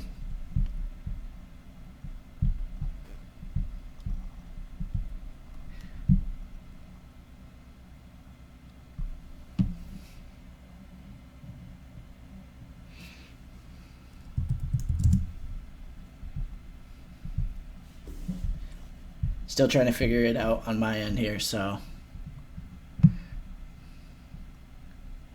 All the game's out. Here we go. So let me see if I can change the quality while you all go and purchase the game.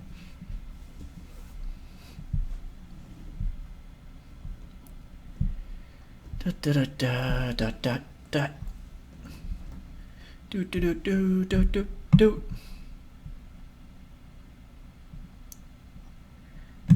So stream options.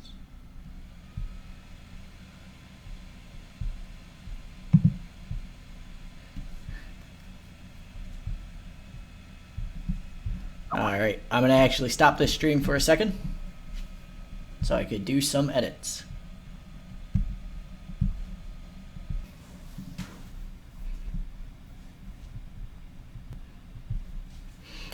Hello. So we're testing some things here just to see how it goes.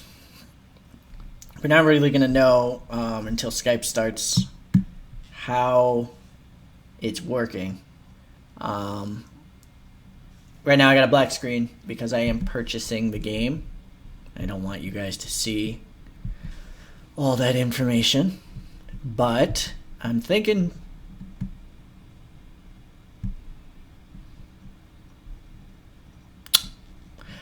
soon we're going to start giving away copies of the game. So I think our first copy will be very shortly.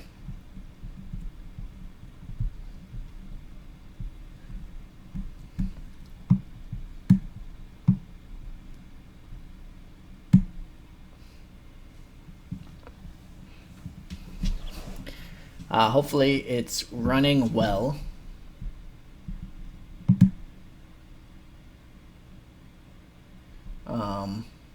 For some reason it won't let me change the server option to less viewer buffering, which I wanted to do.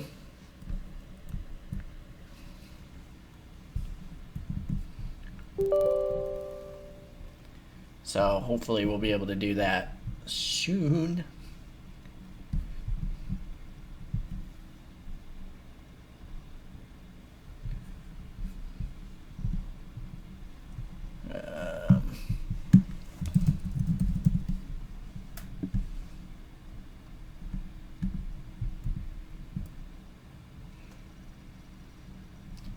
Alright, so let me just see what's going on with this.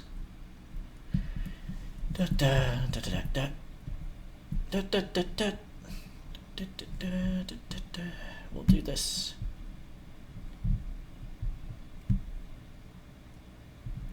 Alright, so hopefully that'll make it a little better. I will be right back.